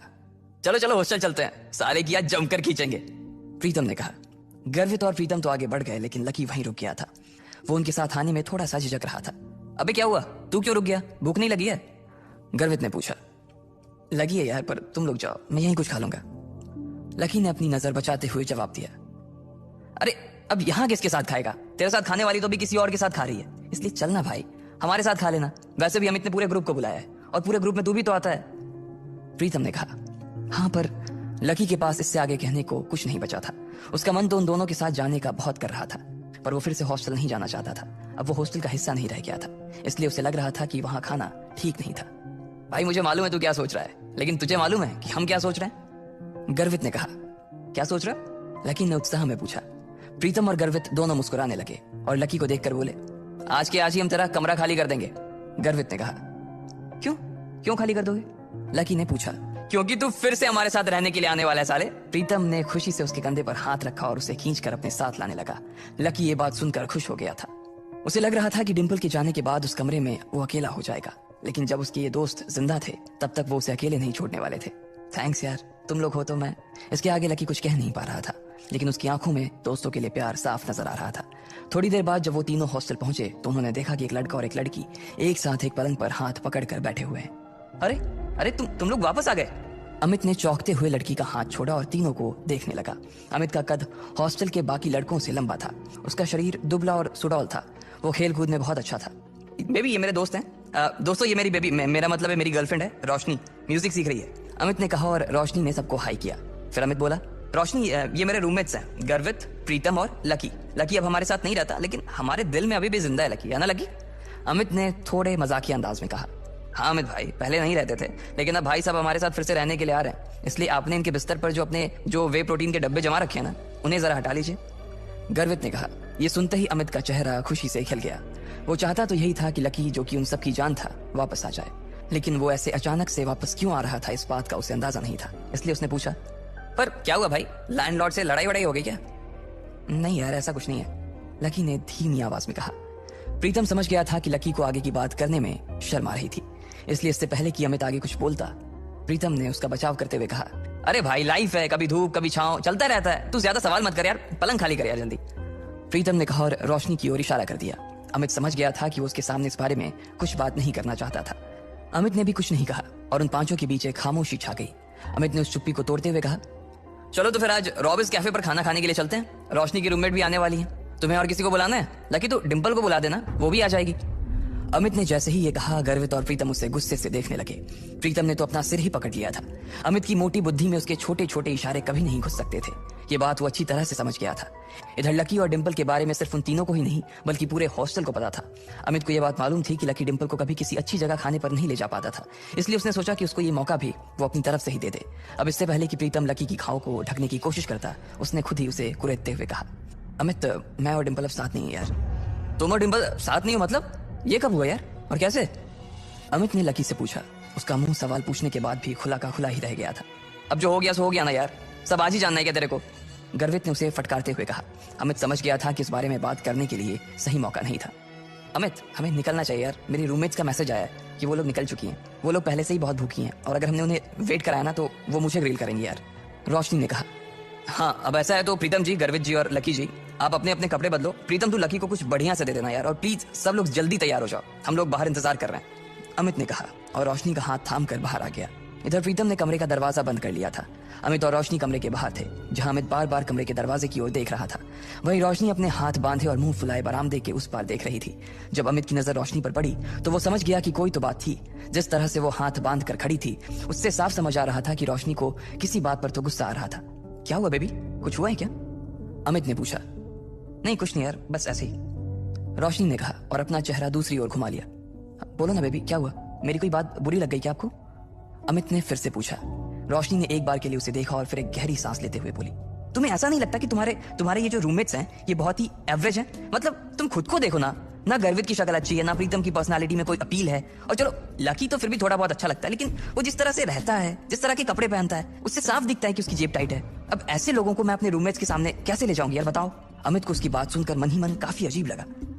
हम सिर्फ खाना खाने ही तो जा रहे हैं, हम कोई ब्लाइंड डेट थोड़ी सेट कर रहे हैं इनकी और तुम्हारे रूममेट्स के बीच, तो तुम फिर इतना परेशान क्यों हो रही हो?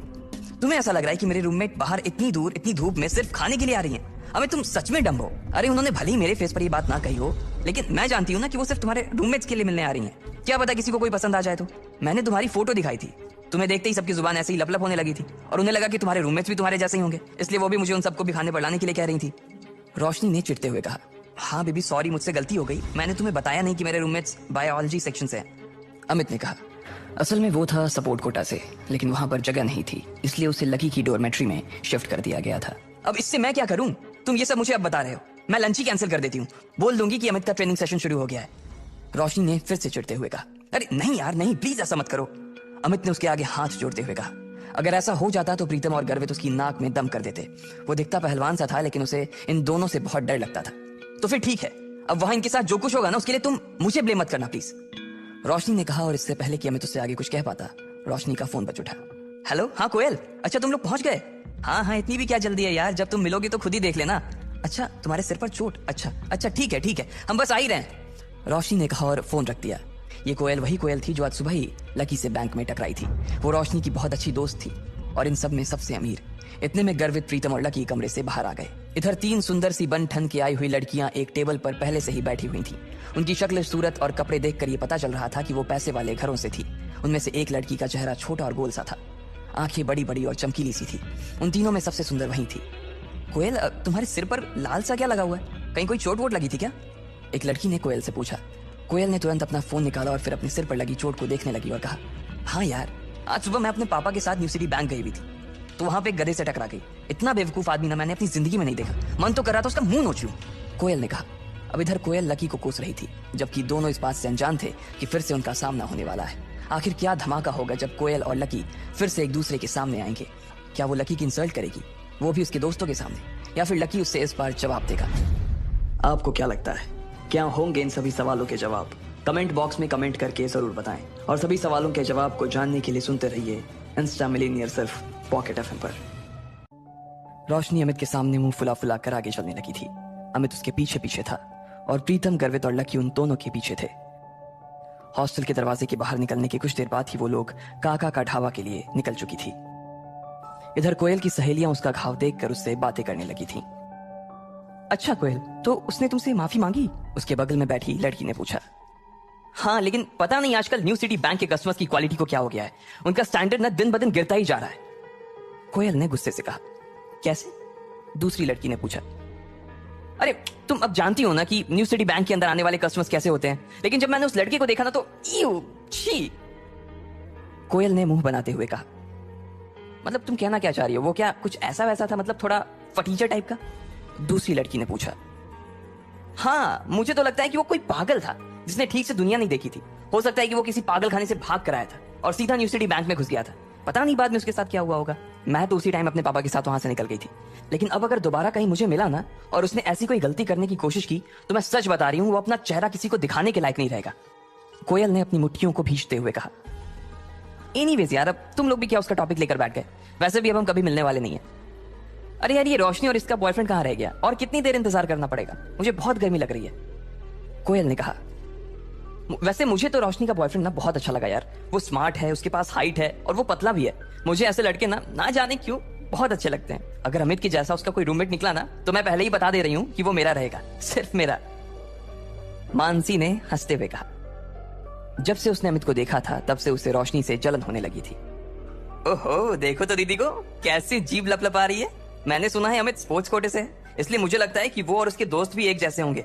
अब देखते हैं किसको कौन पसंद आता है। दिशा ने कहा और दरवाजे के बाहर देखने लगी। तब तक वो लोग अंदर नहीं पहुंचे थे। जब तक वो लोग अंदर आते तब तक कोयल उन्हें अपने नए मोबाइल के फीचर्स दिखा रही थी। तीनों लड़कियों ने उसमें ढेर सारी सेल्फी ली और फिर जब वो आखिर में वेटर को बुलाकर उससे ग्रुप फोटो खिंचवाने ही वाली थी कि तभी रोशनी, अमित, प्रीतम, गर्वित और लकी अंदर आ चुके थे। इससे पहले कि लकी पूरा अंदर घुस पाता, उसने प्रीतम से कहा, तुम लोग जाओ, मैं जरा वॉशरूम से होकर आता हूँ। उसे याद आया कि उसकी पैंट पर कीचड़ लगा हुआ था, इसलिए वो उसे साफ करने के लिए वॉशरूम चला गया। इधर प्रीतम, गर्वित ने जैसे ही कोयल, दिशा और मानसी को देखा, उन दोनों की आंखें फटी की फटी रह गई। गर्वित की तो चाल ही धीमी हो गई थी और प्रीतम ने अपनी कांपती आंखों को छुपाने के लिए ऊपर चश्मा पहन लिया था। अरे कोयल, दिशा, मानसी, किस बारे में बात हो रही है भाई? पता है तुम्हारे हंसने की आवाजें बाहर तक आ रही हैं। इतना कितना जोर से खिलखिला रही थी कि पूरा ढाबा ही गूंज रहा था। रोशनी का मन उन तीनों को देखते ही मस्त हो गया था। रोशनी की बात सुनते ही उन तीनों ने रोशनी की तरफ देखा। उसके पीछे ही अमित खड़ा था और अमित के पीछे गर्वित और प्रीतम खड़े थे। जैसे ही उन लड़कियों की नजर गर्वित और प्रीतम पर पड़ी, उनकी जैसी तो बत्ती सी ही गिर गई। उनका चेहरा लटक गया था और वो तीनों ठगा सा महसूस करने लगी। उन्हें जैसी उम्मीद थी वो दोनों लड़के दूर दूर तक उसके आसपास भी नहीं थे और इसी वजह से एक ही पल में निराशा ने उनके मन को घेर लिया था। उन दोनों को सिर्फ एक बार ही देखने के बाद उन तीनों ने ऐसी नजर फेरी थी कि दोबारा देखने की हिम्मत नहीं की। उनकी ऐसी शक्ल देखकर रोशनी का चेहरा बुझ गया था। वो समझ गई थी कि क्या माजरा था। उसे तो पहले ही पता था कि ये होने वाला था और इसके लिए अमित को उसने वार्निंग भी दी थी, लेकिन वो माना नहीं। अपनी सहेलियों की बुझी हुई शक्ल देखने के बाद रोशनी ने अमित को गुस्से से घूर कर देखा। अमित के पास सिवाय मुस्कुराने के और कोई चारा नहीं था, लेकिन आज पहली बार उसे भी अपने दोस्तों पर शर्म आ रही है। चलो चलो बैठते हैं। अमित ने सिचुएशन को थोड़ा सा नॉर्मल करने के लिए कहा और आगे बोला, प्रीतम तुम दिशा के बगल में बैठ जाओ और गर्वित तुम मानसी के पास आ जाओ। अमित ने कहा। प्रीतम दिशा की ओर बढ़ ही रहा था, लेकिन उससे पहले ही दिशा उठकर मानसी के बगल में बैठ गई। उसकी इस हरकत से यह तो साफ हो गया था कि वो प्रीतम को नापसंद करती थी और ना ही उसके साथ बैठना चाहती थी। अमित ने जैसे ही ये देखा, वो मारे शर्म के पानी पानी हो गया। उसे अपने दोस्तों के लिए बहुत बुरा लग रहा था। वो यही सोच रहा था कि इससे अच्छा था कि वो खाने का प्रोग्राम ही कैंसिल कर देता, लेकिन अब तो वो आ गए थे और इसलिए खाना खाना जरूरी था। इधर दिशा और मानसी ने अपने अपने फोन निकालकर सोशल मीडिया चलाना शुरू कर दिया। उस टेबल पर कुल 4 लकड़ी के स्टूल लगे थे और एक स्टूल पर 2 लोग बैठे थे।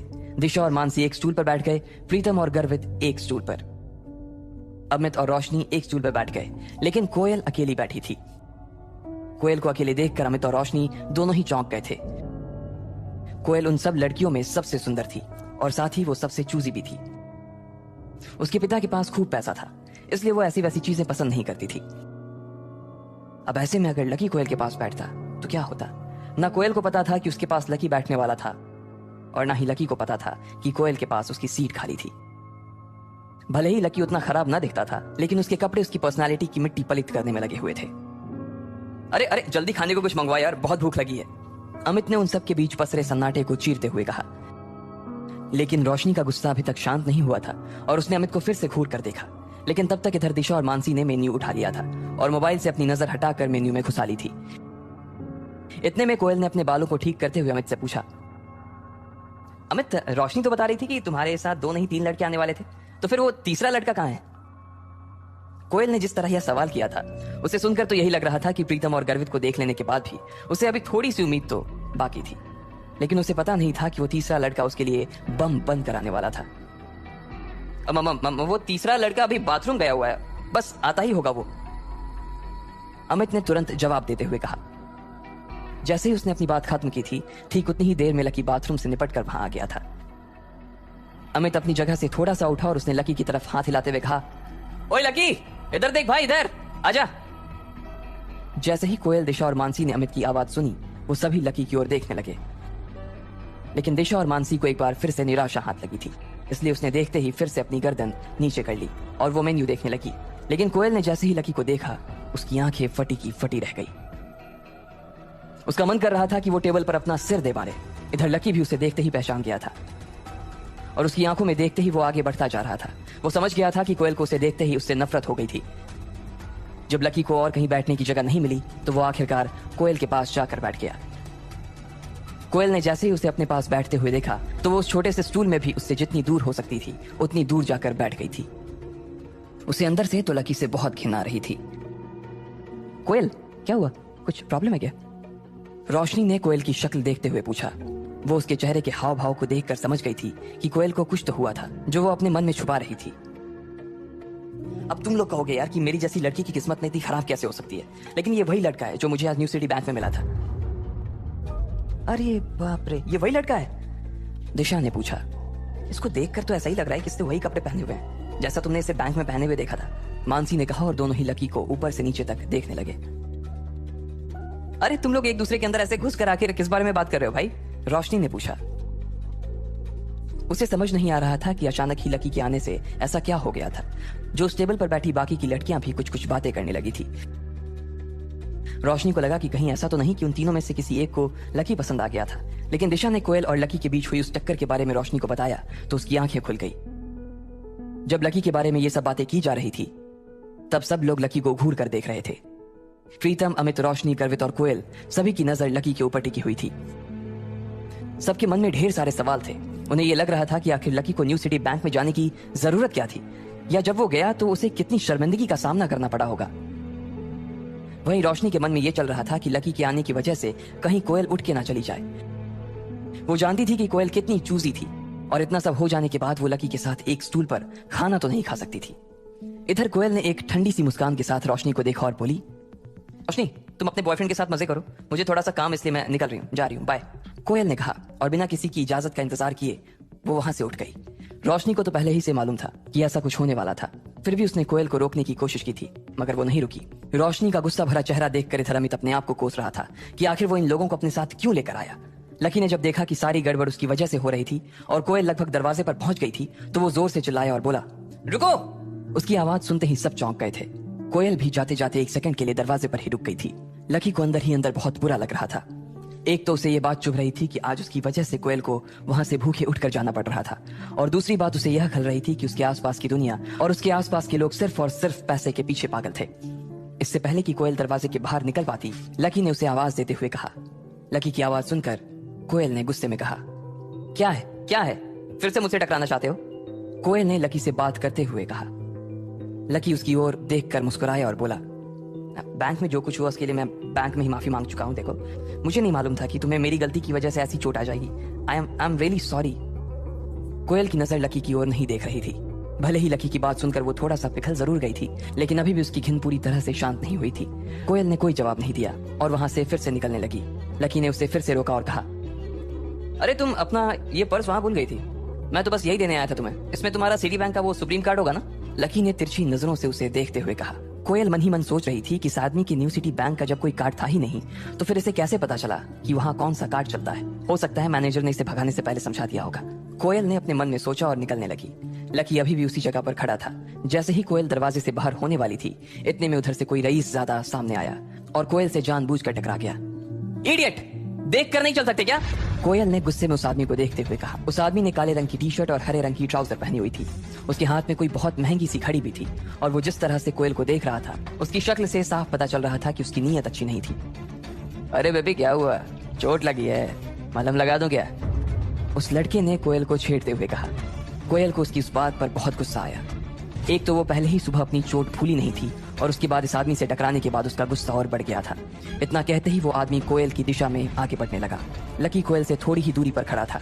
सभी लोग बस देखे जा रहे थे। अब आगे क्या होगा? क्या लकी कोयल को बचाने के लिए बीच में आएगा या उसे वो अपनी किस्मत के भरोसे छोड़ देगा? आपको क्या लगता है, क्या होंगे इन सभी सवालों के जवाब? कमेंट बॉक्स में कमेंट करके जरूर बताएं और सभी सवालों के जवाब को जानने के लिए सुनते रहिए इंस्टा मिलीनियर सिर्फ पॉकेट एफएम पर। इधर वो आदमी कोयल की ओर बढ़ता जा रहा था, लेकिन कोयल भी उसके सामने ही खड़ी थी। उसने गले में मोटी सोने की चैन पहनी हुई थी और वो इतनी गर्मी में भी जैकेट पहन कर आया था। वो देख पा रही थी कि उसके इरादे ठीक नहीं लग रहे थे, लेकिन फिर भी वो उसके सामने से हटने का नाम नहीं ले रही थी। लकी ने जब कोयल को देखा तो उसे लगा कि उसे बीच में आना चाहिए। इससे पहले कि वो बीच में जाता, कोयल ने गुस्से से उस आदमी से कहा, मलहम लगाना अपनी बहन की पीठ पे, रास्ता छोड़ और आगे जाने दे मुझे। कोयल ने उसे हटकाते हुए कहा, अच्छा तो तू ही बन जा ना मेरी बहन, चला जा। उस लड़के ने कोयल के साथ बदतमीजी करने की कोशिश की और उसका हाथ पकड़ने की ओर आगे बढ़ने लगा। उसके इस बर्ताव से कोयल को असहज महसूस हो रहा था और उसने अपने पैर पीछे खींचने शुरू कर दिए। वो लड़का घूरते हुए कोयल की ओर बढ़ता जा रहा था। जैसे ही उसने कोयल का हाथ पकड़ने की कोशिश की, इतने में उसे महसूस हुआ कि किसी ने उसके हाथ को पकड़कर उसे बीच में ही रोक दिया था। जब उस आदमी ने कोयल से नजर हटाते हुए उस आदमी को देखा तो पाया कि वो कोई और नहीं बल्कि लकी था। भैया भैया क्या कर रहे हो? बहन भी बोल रहे हो और छेड़ भी रहे हो। लकी ने बहुत प्यार से उस आदमी से कहा और धीरे से कोयल के आगे आ गया। अबे तू कौन है बे? हट जा बीच में से, वरना दिल्ली में नजर नहीं आएगा। उस आदमी ने कहा, अरे भाई प्यार से बात करो ना, मर्द हो तो मर्द की तरह बात करो। मर्द होने में और गुंडा होने में बहुत फर्क होता है। क्यों अमित प्रीतम गर्वित, मर्द और गुंडा होने में फर्क होता है कि नहीं होता है? लकी ने उन तीनों की ओर देखा और इशारे से उन्हें अपने पास बुला लिया। उन तीनों को भी लकी का इशारा समझने में देर नहीं लगी थी और वो भागकर उसके पास आ गए। अब वो चारों लड़के उस अकेले आदमी को घेर कर खड़े थे। मुझे डराने की कोशिश कर रहा है? जिस दिन अकेला मिल गया ना, उस दिन मारते मारते लाल किला पर चढ़ा दूंगा, उस आदमी ने कहा। लकी उसकी ओर देखकर मुस्कुराने लगा और फिर कोयल की ओर देखते हुए बोला, मैडम आप घर जा रही थी ना, रास्ते में पुलिस स्टेशन आए तो इन भाई साहब की रिपोर्ट लिखवा देना। सबूत की चिंता मत करना, होटल में सीसीटीवी लगा हुआ है, इसमें सब कुछ रिकॉर्ड हो चुका है। गर्वित जाकर मैनेजर से पिछले 5 मिनट का फुटेज तेरे फोन में ट्रांसफर करवा ले तो, और सोशल मीडिया पर इसे वायरल करवा, और इन भैया को भी टैग कर देना। भाई साहब आपका हैंडल नेम क्या है बताइएगा प्लीज। लकी ने बड़ी मुश्किल से अपनी हंसी को दबाते हुए पूछा। गर्वित को मैनेजर के कमरे में जाता देख उस लड़के की हालत खराब हो गई थी। ये सब करने से पहले उसने सोचा नहीं था कि यहाँ पर सीसीटीवी कैमरे भी लगे होंगे। इसलिए उस लड़के ने गुस्से से लकी को घूर कर देखा और फिर पैर पटक कर बाहर निकल गया। इधर लकी और उसके दोस्त उस लड़के को जाते देखकर हंसने लगे थे। कोयल के चेहरे पर भी मुस्कान तैर गई। उसका गुस्सा अब थोड़ा सा शांत होता दिखाई दे रहा था और उसने लकी की ओर देखकर कहा, थैंक्स। लकी बदले में उसकी ओर देखकर मुस्कुरा दिया, लेकिन इसके बाद कोयल वहां से निकल गई थी। उसे तो लग रहा था कि वो अब रुक कर उसके साथ खाना खा लेगी, लेकिन कोयल ऐसी वैसी कोई लड़की नहीं थी। वो एक बार जो डिसाइड कर लेती थी, उसके बाद चाहे उसका खुद का नुकसान हो, लेकिन वो चीज करके ही रहती थी। उसके चले जाने के बाद दिशा और मानसी थोड़ी सी शांत हो गई थी। सब लोगों ने खाना मंगवाया और थोड़ी बहुत बातचीत करते हुए खाना खत्म कर दिया। बिल भरने के बाद रोशनी अपनी सहेलियों के साथ चली गई। वहीं अमित अपने दोस्तों के साथ अपने कमरे पर आ गया था। उसने अपने कपड़े बदले और फौरन मैदान में चला गया। आज उसके बास्केटबॉल के ट्रायल होने थे। इधर प्रीतम, गर्वित और लकी अपने अपने पलंग पर लेट गए थे। तीनों ने अपने अपने फोन निकाल लिए थे और सोशल साइट पर सर्फिंग करने लगे थे। जैसे ही गर्वित ने अपना सोशल मीडिया हैंडल खोला, वो खुशी के मारे जोरों से उछल पड़ा। अरे भाई लोग, अंजलि लाइव आ रही है यार, जल्दी आओ, लॉग इन मारो यार। गर्वित अंजलि को बहुत पसंद करता था। वो उसकी क्लास में ही पढ़ती थी और ऐसे आए दिन वो लाइव आ जाती थी। जिस दिन वो लाइव होती, उस दिन वो पूरे क्लास में ये फैला देती थी। इस ऐप पर जिस पर वो लाइव आती थी, उस पर लड़के उसे अलग अलग इमोजी भेजते थे। हर इमोजी भेजने के कुछ पैसे लगते थे। हर इमोजी की कीमत अलग थी। ये इमोजी अंजलि को गिफ्ट में मिलते थे और बाद में वो इसे कैश करवा देती थी। चूंकि अंजलि बहुत खूबसूरत थी और किसी का मन भी मोह लेती थी, इसलिए लड़के ये दिल खोल कर उसे इमोजी भेजते थे। इस पूरे ऐप की एक और खास बात थी और वो ये कि इसमें सबके नाम दिखाई नहीं देते थे जो उसके असली नाम थे। सब लोगों ने अपने अपने हैंडल अलग अलग नाम से बना रखे थे। जब लकी को लगा कि उसके पास भी कुछ करने के लिए कुछ खास है नहीं, तो उसने भी अंजलि के लाइव में अपने आप को जोड़ने का सोच लिया। उसे अंजलि से कोई लेना देना नहीं था। वो तो बस इसलिए जुड़ गया था कि वो बस अंजलि की रूममेट डिंपल को देख सके। वो तो ये देखना चाह रहा था कि क्या डिंपल को उसकी जरा भी याद आ रही थी, या आज क्लास में उसने जो ड्रामा किया था वो ड्रामा नहीं बल्कि सच्चाई थी। इस वक्त तक उसके लाइफ में 30 लोग जुड़ गए थे और वो सारे ही उसके क्लासमेट्स थे। दोपहर लंच से आने के बाद उनकी कोई क्लास नहीं थी, इसलिए सब लोग उस लाइफ से जुड़ गए थे।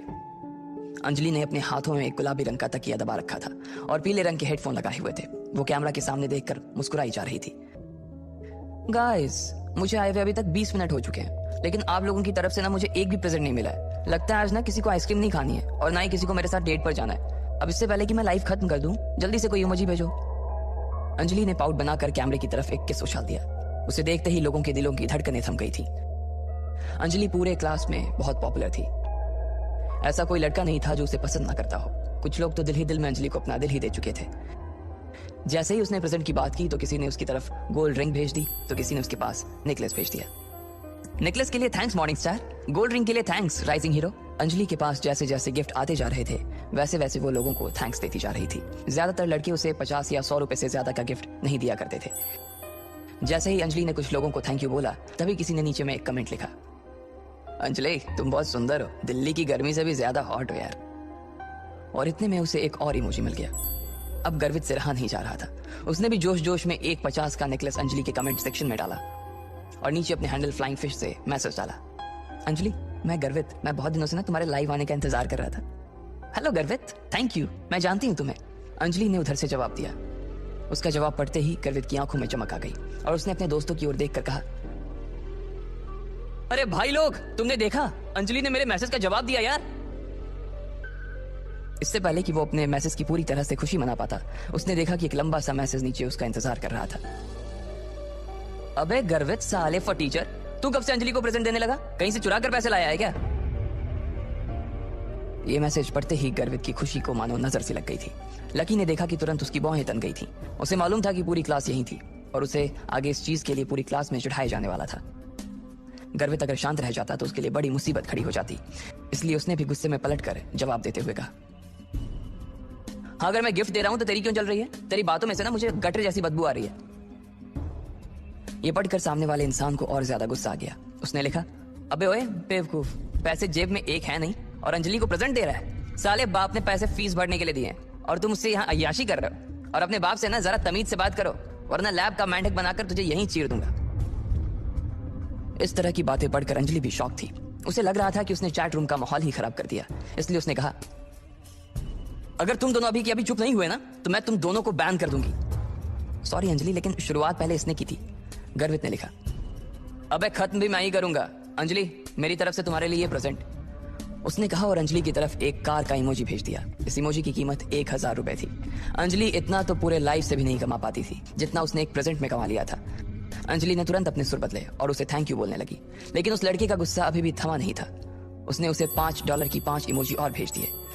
हर इमोजी की कीमत 100 रुपए थी और इसके हिसाब से उसे 500 रुपए और मिल गए थे। इतना सारा धन देखकर तो अंजलि की आंखें ही फटी की फटी रह गई थी।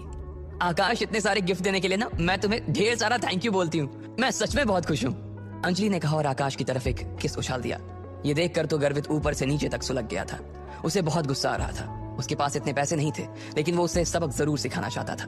सिर्फ थैंक यू से काम नहीं चलेगा, मुझे चैट बॉक्स का एडमिन बनाओ, आकाश ने लिखा और अंजलि ने अगले ही पल उसे एडमिन बना दिया। जैसे ही आकाश एडमिन बना, सबसे पहले उसने गर्वित को ब्लॉक कर दिया। फिर उसने अंजलि की तरफ एक और गिफ्ट उछाल दिया, जिसकी वजह से उसका भी मुंह बंद हो गया था। ये देखकर ना सिर्फ गर्वित को बल्कि लकी को भी गुस्सा आ गया था। अब बोलना फटीचर, क्या हुआ? पलंग के नीचे घुस गया क्या? आकाश ने लिखा और चश्मे वाला इमोजी भेज दिया। गर्वित चाहकर भी अब कुछ नहीं लिख सकता था। उधर प्रीतम भी ये सारे मैसेज पढ़ रहा था। भाई लोग, हम एक ही क्लास में पढ़ते हैं, इसलिए किसी के बारे में इस तरह की बातें लिखनी अच्छी बात नहीं है यार, प्रीतम ने लिखा। लेकिन उसके लिखते ही उसे भी गर्वित की तरह ही लोगों ने बुरी तरह से ट्रोल करना शुरू कर दिया। कोई उसके कपड़े के बारे में तो कोई उसकी सूरत के बारे में बहुत सारी बकवास बातें करने लगा। गर्वित और प्रीतम दोनों ही गुस्से से आग बबूला हो गए, लेकिन वो कुछ नहीं कर पा रहे थे। लकी उन दोनों के इस गुस्से को अपने बिस्तर पर लेटे लेटे देख रहा था और साथ ही वो चैट रूम की सारी चैट भी पढ़ रहा था। जब कमेंट्स की भरमार लग गई तब किसी ने नीचे कमेंट लिखा, अरे भाई देखो, किसी ने चांद का इमोजी भेजा है। उसके लिखते ही सब लोग शांत हो गए थे। एक चांद की इमोजी का मतलब 10,000 रुपए। उसे देखकर तो अंजलि के भी तोते उड़ गए थे। इससे पहले कि वो कुछ कह पाती, किसी ने लिखा, अंजलि ये तुम्हारा बॉयफ्रेंड है क्या? अंजलि ने मारे सरप्राइज के अपना मुंह हथेली से ढक लिया। इधर गर्वित ने कहा, भाई अपनी क्लास में ऐसा कौन आ गया जिसने 10,000 रुपए का गिफ्ट दे दिया? अपनी क्लास में नहीं यार, बाहर से होगा कोई। अपना क्लास गरीब का कॉलेज है और हम सब में तो सिर्फ आकाश के बाप के पास ही थोड़ा बहुत पैसा है, प्रीतम ने कहा। इतने में 4 और चांद चैट बॉक्स में चमक गए। मुझे एडमिन बनना है, चांद भेजने वाले ने कहा। अंजलि ने तुरंत आकाश को एडमिन पर से हटाया और उस लड़के को एडमिन बना दिया। सबसे पहले उसने गर्वित पर से ब्लॉक हटाया। अरे भाई देख, इसने मुझे ब्लॉक से हटा दिया यार, मैं वापस मैसेज भेज सकता हूँ। गर्वित ने प्रीतम से कहा और थैंक यू एडमिन का एक मैसेज डाल दिया। इधर अंजलि ने वीडियो में कहा, I want to give you lots and lots of thanks admin, लेकिन मैं जानती हूँ सिर्फ थैंक यू से काम नहीं चलेगा, इसलिए मैं चाहती हूँ कि तुम यूनिवर्सिटी आओ, मैं तुम्हें कैंपस घुमाऊंगी और खाना भी खिलाऊंगी। उसकी कोई जरूरत नहीं है, मैं सिर्फ यहाँ ये कहने आया हूँ कि आदमी के पास पैसा होना चाहिए, लेकिन पैसे का घमंड नहीं होना चाहिए। पैसा आज है कल नहीं है, लेकिन हम सब कल भी इंसान थे, आज भी इंसान है और कल भी इंसान ही रहेंगे। इसलिए हमें अपने साथियों का सम्मान करना चाहिए और इस तरह के पैसों का धौंस दिखाकर किसी को दबाना नहीं चाहिए। उसका ये मैसेज पढ़ते ही चारों तरफ सन्नाटा छा गया था। अंजलि भी कुछ ज्यादा कह नहीं पा रही थी। किसी को तो इस बात का अंदाजा ही नहीं था कि आखिर इतने पैसे वाला आदमी उनके बीच कौन आ गया था, मगर किसी को मालूम नहीं था कि इतने महंगे तोहफे देने वाला कोई और नहीं बल्कि लकी ही था। वो सब कुछ सह सकता था, लेकिन इस तरह से अपने दोस्तों की बेइज्जती नहीं। उसे अंजलि या उसके लाइव होने में कोई इंटरेस्ट नहीं था और ना ही वो पसंद करता था उसे। वो तो बस उन लोगों का मुंह बंद करवाना चाहता था जो प्रीतम और गर्वित के बारे में बकवास कर रहे थे।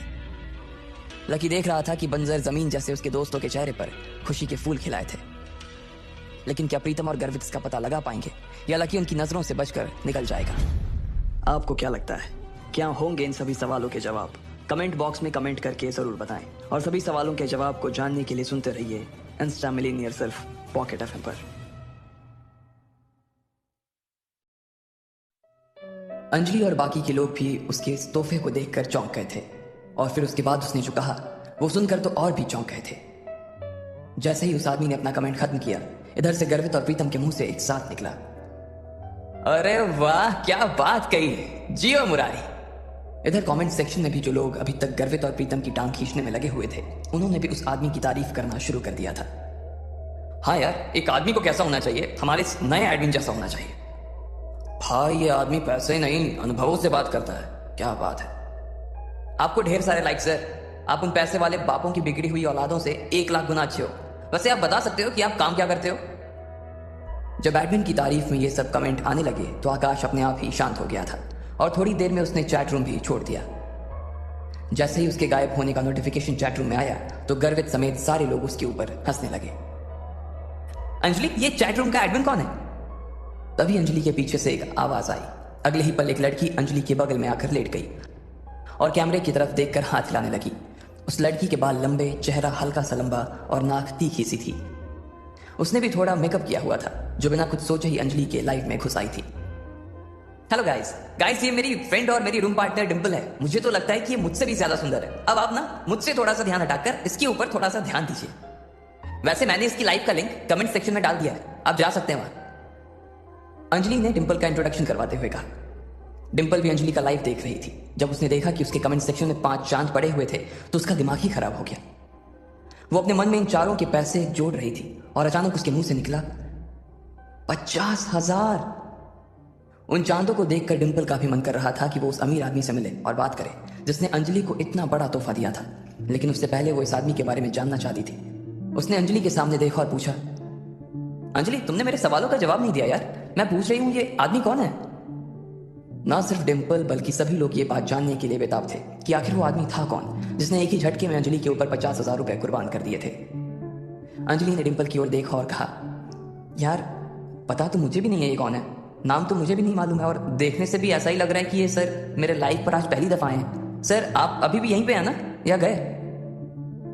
अंजलि ने लाइव में पूछा और इतने में उधर से उस आदमी का हाँ का मैसेज कमेंट सेक्शन में आ गया। उसका कमेंट पढ़ते ही डिंपल भी मारे खुशी के पागल हो गई थी। उसने फौरन ही उसे इंप्रेस करने के लिए कहा, सर आप सच में ही बहुत ही कूल हो, मैं तो आपकी फैन हो गई। आपने मेरी दोस्त अंजलि को 5 चांद दे दिए, ये तो सच में बहुत कूल है। वैसे मैं आपको बताना चाह रही थी कि मैं भी अपना खुद का लाइफ शुरू करने की सोच रही थी, तो क्या आप मेरे भी लाइफ से जुड़ेंगे? आई प्रॉमिस मैं आपको अंजलि से भी अच्छे रिटर्न गिफ्ट दूंगी, डिंपल ने कहा और चमकती हुई आंखों से कैमरे की ओर देखने लगी। इधर जब गर्वित ने देखा कि लकी भी उस लाइफ से जुड़ा हुआ था और पलंग पर लेटकर अपने फोन को देख रहा था तो उसने लकी से कहा, ओए लकी सुन, उसे देखना बंद कर। तू जानता है ना वो 1 नंबर की लालची लड़की है, पैसे देखते ही उसकी जुबान लबलबाने लगती है। कितनी बेशरम है यार ये, गर्वित ने कहा। लकी ने उसकी बात को सुनकर भी अनसुना कर दिया और आगे फोन की स्क्रीन की ओर देखता रहा। डिंपल, अंजलि ने कहा और उसे गुस्से में देखने लगी। वो जबरदस्ती अंजलि का आइडिया चुराकर उसका काम खराब करना चाह रही थी। जैसे ही डिंपल ने अंजलि को देखा तो उसने कहा, मुझे तो तुमने कभी बताया ही नहीं कि तुम अपना लाइफ शुरू करने वाली हो। अगर तुमने शुरू कर भी दिया हो तो तुम्हें क्या लगता है कि तुम मेरे इस चांद को मुझसे छीन लोगी? डिम्पल ने उसकी बात नहीं सुनी और कैमरे में देखते हुए बोली, सर मैं अपने बारे में ना आपको एक इंटरेस्टिंग फैक्ट बताना चाहती हूँ। मैं अभी तक सिंगल हूँ और मुझे ना आज तक कोई आपके जैसा बंदा मिला नहीं है। अब मिल भी कैसे सकता था सर? अब आप जैसे तो सिर्फ आप ही हो ना। अब अगर आपको भी कोई मेरी जैसी बंदी ना मिली हो ना तो हम लोग मिल सकते हैं, एक दूसरे को जान सकते हैं। सर आपका तो पता नहीं, लेकिन मुझे तो आपसे मिलने की ना बहुत ज़्यादा एक्साइटमेंट हो रही है। डिम्पल ने कहा और शर्म के मारे अपने गालों को लाल कर लिया। ये डिम्पल की कला थी, वो जब चाहे अपने चेहरे का रंग बदल सकती थी। जैसे ही उसने ये बात कही, नीचे किसी ने कमेंट किया, क्या कहा तुमने, तुम सिंगल हो? उसे पढ़ते ही डिम्पल एक बार के लिए बैकफुट पर आ गई, लेकिन सिर्फ उस चांद वाले आदमी का टेंशन लेने के लिए उसने अपने आप को कैमरे पर सिंगल बता दिया था। और अगर वो चांद वाला आदमी इसमें इंटरेस्ट दिखाता तो उसके लिए सच में सिंगल भी हो जाती। वो सिर्फ एक ही चीज देखती थी, पैसा। ये लड़की यार पैसों के अलावा किसी की भी सगी नहीं हो सकती यार। कैसी लड़की है यार ये? प्रीतम ने कहा। लकी ने उसकी तरफ देखा मगर उसकी आंखों में कोई गुस्सा नहीं था। हाँ, अभी तक मैं सिंगल ही हूं और आज तक मैंने अपना किसी को बॉयफ्रेंड भी नहीं बनाया है, डिम्पल ने जानबूझकर शर्माते हुए कहा। अरे दीदी क्या बात कर रही हो? एक लड़के ने नीचे लिखा और चौंकने वाला इमोजी चिपका दिया। अंजलि के चेहरे के भाव भी उस इमोजी जैसे ही हो गए थे। उसने डिम्पल की ओर देखा और पूछा, कैसी बात कर रही हो डिम्पल? सबके सामने लाइव आकर झूठ। पूरी क्लास जानती है कि अभी अभी तुम्हारा लकी के साथ ब्रेकअप हुआ है और पूरी क्लास ये भी जानती है कि तुम आजकल राहुल के साथ घूमती हो। डिम्पल अंजलि की बात सुनकर हैरान रह गई थी। अरे तुम भी क्या बोल देती हो अंजलि? मैं और राहुल तो बस अच्छे दोस्त हैं यार, और इसके अलावा और कुछ भी नहीं। हम सिर्फ साथ में हैंग आउट करते हैं। और जहां तक बात रही लकी की, तो वो तो बेचारा इतना गरीब है। मैं तो सिर्फ उसकी पढ़ाई में हेल्प करती थी। कभी उसे कोई टॉपिक समझा देती तो कभी उसकी नोट्स लिखवा देती थी। हाँ, जब उसे भूख लगती तो हम लोग साथ में गोलगप्पे खाने चले जाते थे। ये मैं मानती हूँ। वैसे वो पैसे देने के लिए खूब इंसिस्ट करता था, लेकिन मैं उसे पैसे नहीं देने देती थी। अब तुम लोग सोच रहे हो कि मेरे और उसके बीच कुछ चल रहा था। ये सब बकवास है यार। डिम्पल से जितना हो सका उसने उतनी सफाई से झूठ बोलते हुए कहा। अंजलि को उसकी बातें सुनकर गुस्सा तो आ रहा था। सर अगर आप वैसे डिम्पल के बारे में और भी कुछ जानना चाहते हो तो मुझे भी। इससे पहले कि अंजलि आगे कुछ कह पाती, उसने देखा कि एडमिन चैट रूम छोड़कर चला गया था। उसे जाते हुए देखते ही डिम्पल और अंजलि का मुंह उतर गया। इधर लकी ने अपना फोन बंद कर दिया और आंखें बंद करके अमित के पलंग पे लेट गया। उसकी शक्ल प्रीतम और गर्वित को नहीं देख रही थी। वो दोनों भी अभी इस लाइफ से जुड़े हुए थे, लेकिन उन दोनों को भी लकी के लिए काफी बुरा लग रहा था। इधर लकी दीवार में अपनी नजरें गढ़ाए उसे एकटक देखा जा रहा था। उसके दिमाग में अभी भी डिम्पल की कही बातें गूंज रही थी। उसे विश्वास नहीं हो रहा था कि डिम्पल यह सब चीजें कह रही थी तो उसकी आंखों में जरा भी दर्द नजर नहीं आ रहा था। वो तो ये सब ऐसे कह गई जैसे उसकी और लकी के बीच जो कुछ था वो सिर्फ लकी का एक सपना था और डिम्पल का उससे कोई लेना देना नहीं था। अगर ऐसे में उसे पता चलता कि लकी कौन था तो फिर वो उन शब्दों के बारे में क्या सोचती जो आज सुबह पूरी क्लास के सामने उसने लकी को सुनाए थे। तो उसकी शक्ल कैसी हो जाती? लकी एक बार तो उसका चेहरा ऐसे देखना चाहता था। ये सब सोचते हुए लकी को कब अमित के बिस्तर पर नींद आ गई उसे पता ही नहीं चला। अगले दिन जब उसके बाकी दोस्त क्लास के बाद अपने कमरे पर आ रहे थे तो वो सब लकी को भी अपने साथ ही ले आए थे। वो लोग अपना लंच खत्म कर चुके थे और उसमें उन्होंने थोड़ा बहुत लकी के साथ भी शेयर किया था। इधर लकी अपना बैंक बैलेंस देख रहा था। कल जो 50,000 उसने खर्च किए थे उसे लग रहा था कि उसने समंदर में से सिर्फ एक बूंद पानी निकाल ली थी। क्या सारा टाइम फोन ही देखता रहेगा? मेरी वार्डन से बात हो गई है, उसने कहा है कि तुम जब चाहो तब फिर से शिफ्ट कर सकते हो, इसलिए हम आज ही तुम्हारा कमरा खाली करके सारा सामान यहां से ले जाएंगे। अमित को भी कोई दिक्कत नहीं है, उसने भी हाँ कर दी है, प्रीतम ने कहा। लकी का भी उस कमरे में अकेले मन नहीं लग रहा था, इसलिए उसने भी हाँ कर दी थी। यार तुम लोग ना सच में जानो मेरी, लकी ने कहा और प्रीतम और गर्वित के गले लग गया। अबे जा, सिर्फ गले लगने से काम नहीं चलेगा, शाम को ना असली पार्टी देनी पड़ेगी, गर्वित ने कहा और झूमते हुए बॉटल की ओर इशारा कर दिया। सब लोगों को हंसी आ गई। वो लोग मजे मस्ती कर रहे थे कि इतने में अमित आ गया। जैसे ही वो कमरे में घुसा तो सबने उसकी उतरी हुई शक्ल देखी। वो बहुत उदास नजर आ रहा था। क्या हुआ भाई? लकी ने पूछा। अमित ने उसकी बात का कोई जवाब नहीं दिया और कुर्सी पर आकर बैठ गया। सब लोग जो कि अपने अपने बिस्तर पर लेट चुके थे वो अमित की ऐसी उतरी हुई शक्ल को देखकर फिर से बैठ गए। बताना भाई क्या हुआ? स्पोर्ट्स अथॉरिटी ने फिर से तेरे साथ कोई गेम कर दिया क्या? गर्वित ने पूछा और लकी की ओर देखने लगा। अमित कुछ नहीं बोल रहा था और बस अपना चेहरा लटका कर बैठा हुआ था। उसे कुछ समझ नहीं आ रहा था कि आखिर उसके दोस्त उसकी बातों को कैसे लेने वाले थे, लेकिन उसके पास और कोई नहीं था जिससे वो ये सब बता सके, इसलिए उसने कहा, नहीं कोयल को कुछ हो गया है, और कहते ही उसने अपनी गर्दन नीचे झुका ली। बाकी तीनों लोग घबराई हुई नजरों से उसे देख रहे थे। पर हुआ क्या भाई? कोयल ठीक है? लकी ने उसके पास लगी कुर्सी पर बैठते हुए कहा। जिस हिसाब से अमित की शक्ल वो देख रहा था, लकी समझ गया था कि मामला इतना सीधा नहीं था जितना बाकी लोग समझ रहे थे। अमित वैसे भी छोटी मोटी चीजों से घबरा जाने वालों में से नहीं था। तुम्हें मालूम है, कल जब कोयल बिना लंच किए ही उठकर चली गई थी तो वो उस लड़के से टकरा गई थी, याद है? फिर उन दोनों के बीच कहासुनी हो गई और फिर हम लोग बीच में ही कूद गए थे। बाद में कोयल ने वहां से निकलकर पुलिस में उसकी शिकायत भी कर दी थी, लेकिन मुझे आज मालूम पड़ा कि वो आदमी कौन था। अमित ने घबराते हुए कहा। कौन था? लकी ने पूछा। सब लोग अमित के चेहरे को बिना पल के झुकाए देखे जा रहे थे।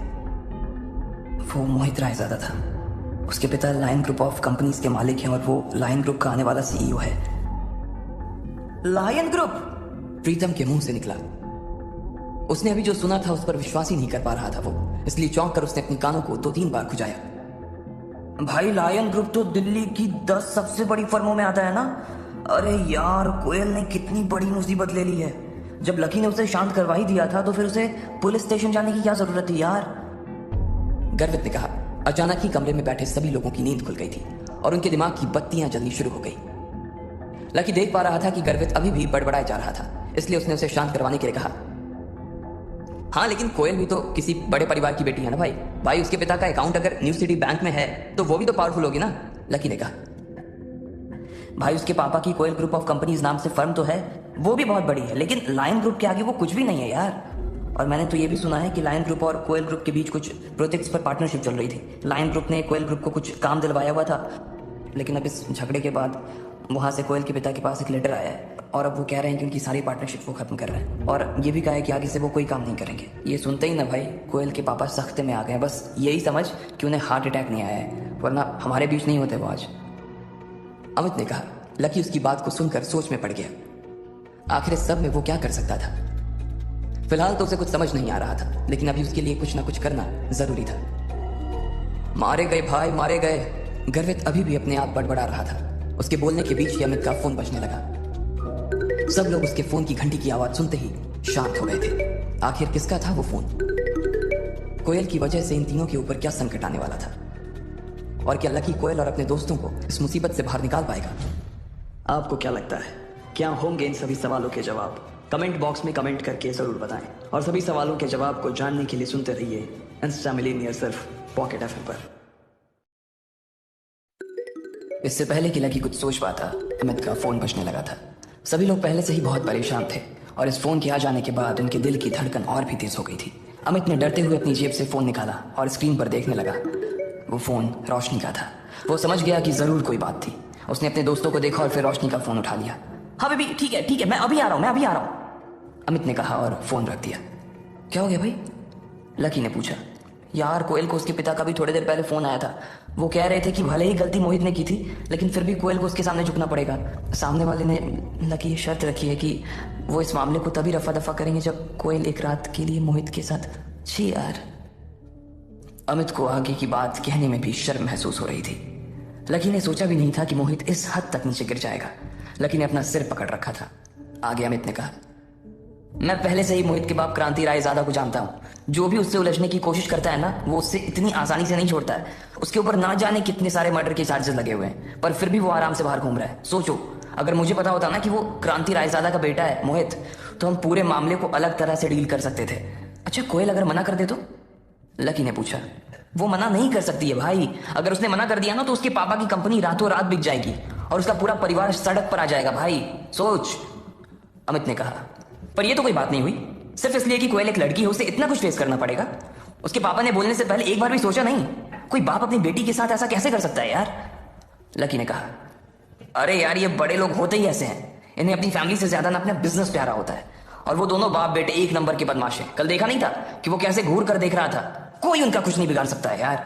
गर्वित ने दीवार पर मुक्का मारते हुए कहा। इस वक्त किसी को भी ये बात समझ नहीं आ रही थी कि आखिर करना क्या था। बस सब लोगों को इस वक्त कोयल की चिंता सता रही थी। लकी ने देखा कि दिशा, मानसी और रोशनी कोयल को उसके पलंग पर घेर कर बैठे हुए थे। कोयल अपने घुटनों को मोड़कर सहमी सी पलंग के कोने पर अपनी पीठ टिकाए बैठी हुई थी। लकी ने देखा कि उसकी आंखों में आज रात की कल्पना का डर साफ नजर आ रहा था। उसके गाल पर पहले से ही आंसुओं की लकीरें खींची हुई थी, पर उसके आंसू थे कि थमने का नाम नहीं ले रहे थे। कैसी है कोयल अब? अमित ने अंदर दाखिल होते ही रोशनी से पूछा। रोशनी ने अमित को खींचा और बाकी सब लोग भी उन दोनों के साथ दरवाजे के पास चले गए। फिर रोशनी ने एक बार और कोयल को देखा। वो परेशान सी पलंग पर बैठी हुई थी। उसके बाद रोशनी ने अमित को देखा और फुसफुसा कर बोला, कोयल के पिता ने कोयल की गलती ना होने के बाद भी उसे बहुत डांट और खूब सुनाया है। वो पिछले 3 घंटे से बैठकर रो रही है, फिर भी उसके पिता यही चाहते हैं कि वो आज रात मोहित के साथ बिताए। रोशनी के मुंह से ये बात सुनते ही गर्वित को गुस्सा आ गया और उसने अमित से गुस्से से कहा, ये किस तरह का बाप है यार? यार मुझे लगता है कि यार उसके पिताजी भी किसी मजबूरी में फंस गए हैं। कंपनी उनकी अकेली की नहीं है, बल्कि उसके 7-8 पार्टनर्स हैं और वो सब उसके बाप को धमकी दे रहे हैं कि अगर उसके पापा ने कोयल को नहीं भेजा तो वो उन्हें और उनकी बेटी को जान से मार देंगे। उनके पापा ने मुझे भी फोन किया था और बोले कि तुम कोयल का ध्यान रखना, और इस दौरान यार वो कोई ना कोई रास्ता निकालने की कोशिश कर रहे हैं ताकि कोयल को इन सब चीजों से बाहर निकाल सके वो। रोशनी ने परेशान होते हुए कहा। इसके बाद वो लोग आकर कोयल के पास बैठ गए थे। लकी उसके पलंग से थोड़ी दूर एक कोने में खड़ा होकर उसे देख रहा था। कोयल देखो, रोने से कुछ नहीं होगा, अब हम लोग आ गए हैं ना, तो सब मिलकर कोई ना कोई रास्ता जरूर निकाल देंगे। अमित ने उसे चुप करवाने की कोशिश करते हुए कहा, लेकिन कोयल के ऊपर से उसकी इन बातों का कोई असर नहीं हो रहा था। उसके आंसू खत्म ही नहीं हो रहे थे। लकी को भी उसे देखकर बहुत बुरा लग रहा था। भले ही उसने उसके साथ कुछ भी किया हो, लेकिन लकी कोयल को ऐसे रोता हुआ नहीं देख सकता था। गर्वित से उसके आंसू देखे नहीं जा रहे थे, इसलिए उसने जोश जोश में अपनी जेब से फोन निकाला और बोला, अभी 100 नंबर पर फोन लगाओ, बुलाओ पुलिस को, अभी क्या अभी। उसकी जरूरत नहीं है, उससे कुछ नहीं होने वाला है। नहीं। कोयल ने रोते हुए अपने घुटनों में गढ़ा चेहरा ऊपर उठाते हुए कहा। लकी ने देखा कि रोने की वजह से उसकी आंखें लाल पड़ गई थी, साथ ही उसमें सूजन भी आ गई थी। लकी ये भी देख पा रहा था कि कल कोयल की आंखों में जो अकड़ उसे नजर आ रही थी वो आज गायब हो गई थी। उसको ऐसे लाचार होते हुए देख उसका मन भी उदास हो गया था। वैसे वो इस तरह से आज उसे नहीं देख सकते थे, आखिर वो उसी की मदद करने के लिए यहाँ आए थे। मानसी ने कोयल को एक टिश्यू दिया। उसने उससे अपनी नाक पोंछी और आंसू भरी आंखों से अमित की ओर देखकर बोली, पुलिस को फोन करने से कोई फायदा नहीं है। अगर हमने उन्हें बुलाया ना तो मामला मेरे और मेरे पापा के लिए ना और ज्यादा बिगड़ जाएगा। क्या करूं मैं यार। कोयल जानती थी कि ये बड़े मसले थे और इसमें पुलिस उसकी कोई मदद नहीं कर सकती थी। वैसे भी पहले ही पुलिस को बुलाने और बताने की वजह से ही तो ये सब मुसीबत खड़ी हो गई थी। अब अगर वो फिर उसी रास्ते पर गए तो क्रांति राय ज्यादा नाराज हो सकता था। जितना वो नाराज होता उतनी कोयल और उसके पिता की हालत खराब हो जाती। अगर किसी को फोन करना है तो किसी ऐसे आदमी को करो जो मोहित और उसके बाप से भी बड़ा आदमी हो, वही हमारे बीच में बोलकर हमारी मदद कर सकता है। मैं भी अपने पिता से पूछता हूँ कि वो किसी ऐसे आदमी को जानते हैं या नहीं जानते। अमित ने कहा और अपना फोन निकालकर अपने पिता को फोन करने के लिए बाहर चला गया। मैं भी पूछती हूँ, रोशनी ने कहा। दिशा और मानसी भी इस काम में लग गए थे। हालांकि दिल ही दिल में सब लोग इस बात को जानते थे कि उनके परिवार के कॉन्टैक्ट्स इतने बड़े नहीं थे कि वो लायन ग्रुप के ऊपर दबाव बना सके, पर फिर भी इस वक्त वो कोयल का दिल बहलाने और उसे शांत करने के लिए ये सब कर रहे थे। प्रीतम और गर्वित ने कुछ नहीं कहा, उसके पास कोई कनेक्शन नहीं था। लकी जो कि कब से चुपचाप एक कोने में खड़ा था, उसने कोयल की ओर देखा और बोला, चिंता मत करो, तुम्हारी और तुम्हारी फैमिली की प्रॉब्लम जल्द ही सॉल्व हो जाएगी। लकी के मुंह से ये बात सुनकर कोयल थोड़ा चौंक गई थी और वो उसी की ओर देखने लगी। जब वो रो रही थी तो उसे पता ही नहीं चला कि लकी भी उसे चुप करवाने के लिए आया हुआ था। लकी को उसने अभी देखा था और देखते ही उसने अपनी नाक साफ करते हुए पूछा, तुम भी आए हो? लकी ने सिर्फ उसकी बात सुनी और जवाब में हाँ में गर्दन हिला दी। जिस तरह से वो लकी को देख रही थी उसे लग नहीं रहा था कि वो इस वक्त उसे इस कमरे में देखना चाहती थी। कल वो भले ही उसके लिए वहां खड़ा हो गया था, लेकिन फिर भी कोयल का उसके लिए जो गुस्सा था वो पूरी तरह से शांत नहीं हुआ था। कोयल, लकी भी तुम्हारी मदद करने के लिए यहाँ आया यार। वो भी वही सोच रहा है जो हम सब सोच रहे हैं। उससे भी तुम्हारी उतनी ही चिंता है जितनी की हमें है। रोशनी ने लकी की ओर से जवाब देते हुए कहा, अच्छा इसे भी चिंता है? अगर कल तुम वहां नहीं आते ना तो मुझे वहां से उठकर नहीं जाना पड़ता, ना ही मैं वहां से उठकर जाती और ना ही मैं जल्दबाजी में मोहित से टकराती। अगर मैं मोहित से टकराती ही नहीं तो फिर तुम बीच में आकर हीरो नहीं बनते। तो बताओ क्या यह सब होता? बोलो। कोयल ने लकी की ओर देखते हुए उससे पूछा। इससे पहले कि वो कुछ कह पाता, कोयल का पारा और भी गर्म हो गया था। ऐसा लग रहा था कि वो इधर उधर का सारा गुस्सा लकी पर ही निकालने की फिराक में थी और इसलिए अगले ही पल वो अपने पलंग पर से खड़ी हुई और लकी की ओर चिल्लाते हुए बोली, निकलो अभी के अभी, मेरे कमरे से बाहर निकलो, निकलो अभी। कोयल, ये तुम्हें क्या हो गया है? ये तो बेचारा तुम्हारी मदद करने के लिए यहाँ आया हुआ है और तुम होगी उसी के ऊपर बरस रही हो। कल अगर ये नहीं होता और वो मोहित तुम्हारे साथ होटल में बदतमीजी करता तब तुम क्या कर लेती? रोशनी ने उसे समझाने की कोशिश करते हुए कहा। उसे समझ ही नहीं आ रहा था कि आखिर वो अपने गुस्से का शिकार लकी को क्यों बना रही थी। जब रोशनी और कोयल के बीच ये सब बातें चल रही थी तब भी लकी बिल्कुल चुपचाप खड़ा था। आज फिर उसकी वजह से उन दोनों के बीच में झगड़ा हो रहा था, इसलिए वो चुपचाप दरवाजे की ओर बढ़ने लगा। अरे अरे रुको लकी, तुम्हें जाने की जरूरत नहीं है। वो तो कोयल को बस थोड़ा सा गुस्सा आ रहा है, वरना वो कोई बात नहीं है यार। और वैसे भी तुम समझ सकते हो ना कि आज उसकी हालत कैसी है, लेकिन उसके चक्कर में तुम अपना मूड मत खराब करो प्लीज। अमित ने लकी को एक कोने में ले जाकर समझाते हुए कहा, नहीं नहीं ऐसी कोई बात नहीं है। मैं समझ सकता हूँ यार कि कोयल अभी थोड़ी परेशान है। मैं उसे और परेशान नहीं करना चाहता। तुम उससे जाकर कह दो कि चिंता करने की कोई बात नहीं है, अभी थोड़ी ही देर के अंदर सब कुछ ठीक हो जाएगा। लकी ने कहा और अमित के कंधे पर अपना हाथ रखकर वो दरवाजे के बाहर निकल गया। आज के बाद ना इस लड़के की शक्ल नहीं देखना चाहती मैं। कोयल ने अपने दांत पीसते हुए कहा और फिर अपने पलंग पर बैठ गई। फिर जब उसने देखा कि अमित उसे देख रहा था तो उसने अपना फोन उठाया और बोली, मैं अभी अपने हाई स्कूल के दोस्त प्रशांत को फोन करके देखती हूँ। उसके पापा भी बड़े आदमी हैं, क्या पता वो हमारी कुछ मदद कर सकें। कोयल ने अपना फोन निकाला और अपने दोस्त को फोन लगाने लगी। इधर बाकी के लोग भी अपने अपने फोन पर ही लगे हुए थे। कोई अपने किसी अंकल को फोन कर रहा था तो कोई अपने किसी आंटी को, लेकिन उनमें से कोई भी ऐसा नहीं था जो कि कोयल की मदद कर सके। इधर लकी जब रोशनी की होटल से बाहर आया तो उसने अपना फोन निकाला और एक नंबर याद करने लगा। दिमाग पर थोड़ा सा जोर देने के बाद उसे नंबर याद आ गया था और उसने अपने फोन में उसे डायल किया। 2-3 बार घंटी बजी और उधर किसी ने फोन उठा लिया था। अच्छा, तो आज घर के सबसे बड़े बेटे को इस बूढ़े की याद अभी आई है। वहाँ मेरा बच्चा 8 सालों से बाहर तड़प रहा है और यहाँ ये बूढ़ा उसके लिए परेशान होने के अलावा और कुछ नहीं कर पा रहा है। फोन की दूसरी ओर से एक बूढ़े आदमी की आवाज लकी के कानों में गूंज गई। वो सालों बाद इस आवाज को सुन पा रहा था। इस आवाज को सुनने के लिए उसके कान कब से तरस गए थे, लेकिन वो चाहकर भी उन्हें फोन नहीं कर सकता था। जब तक वो गरीबी की परीक्षा को पास नहीं करता तब तक वो उन्हें फोन नहीं कर सकता था।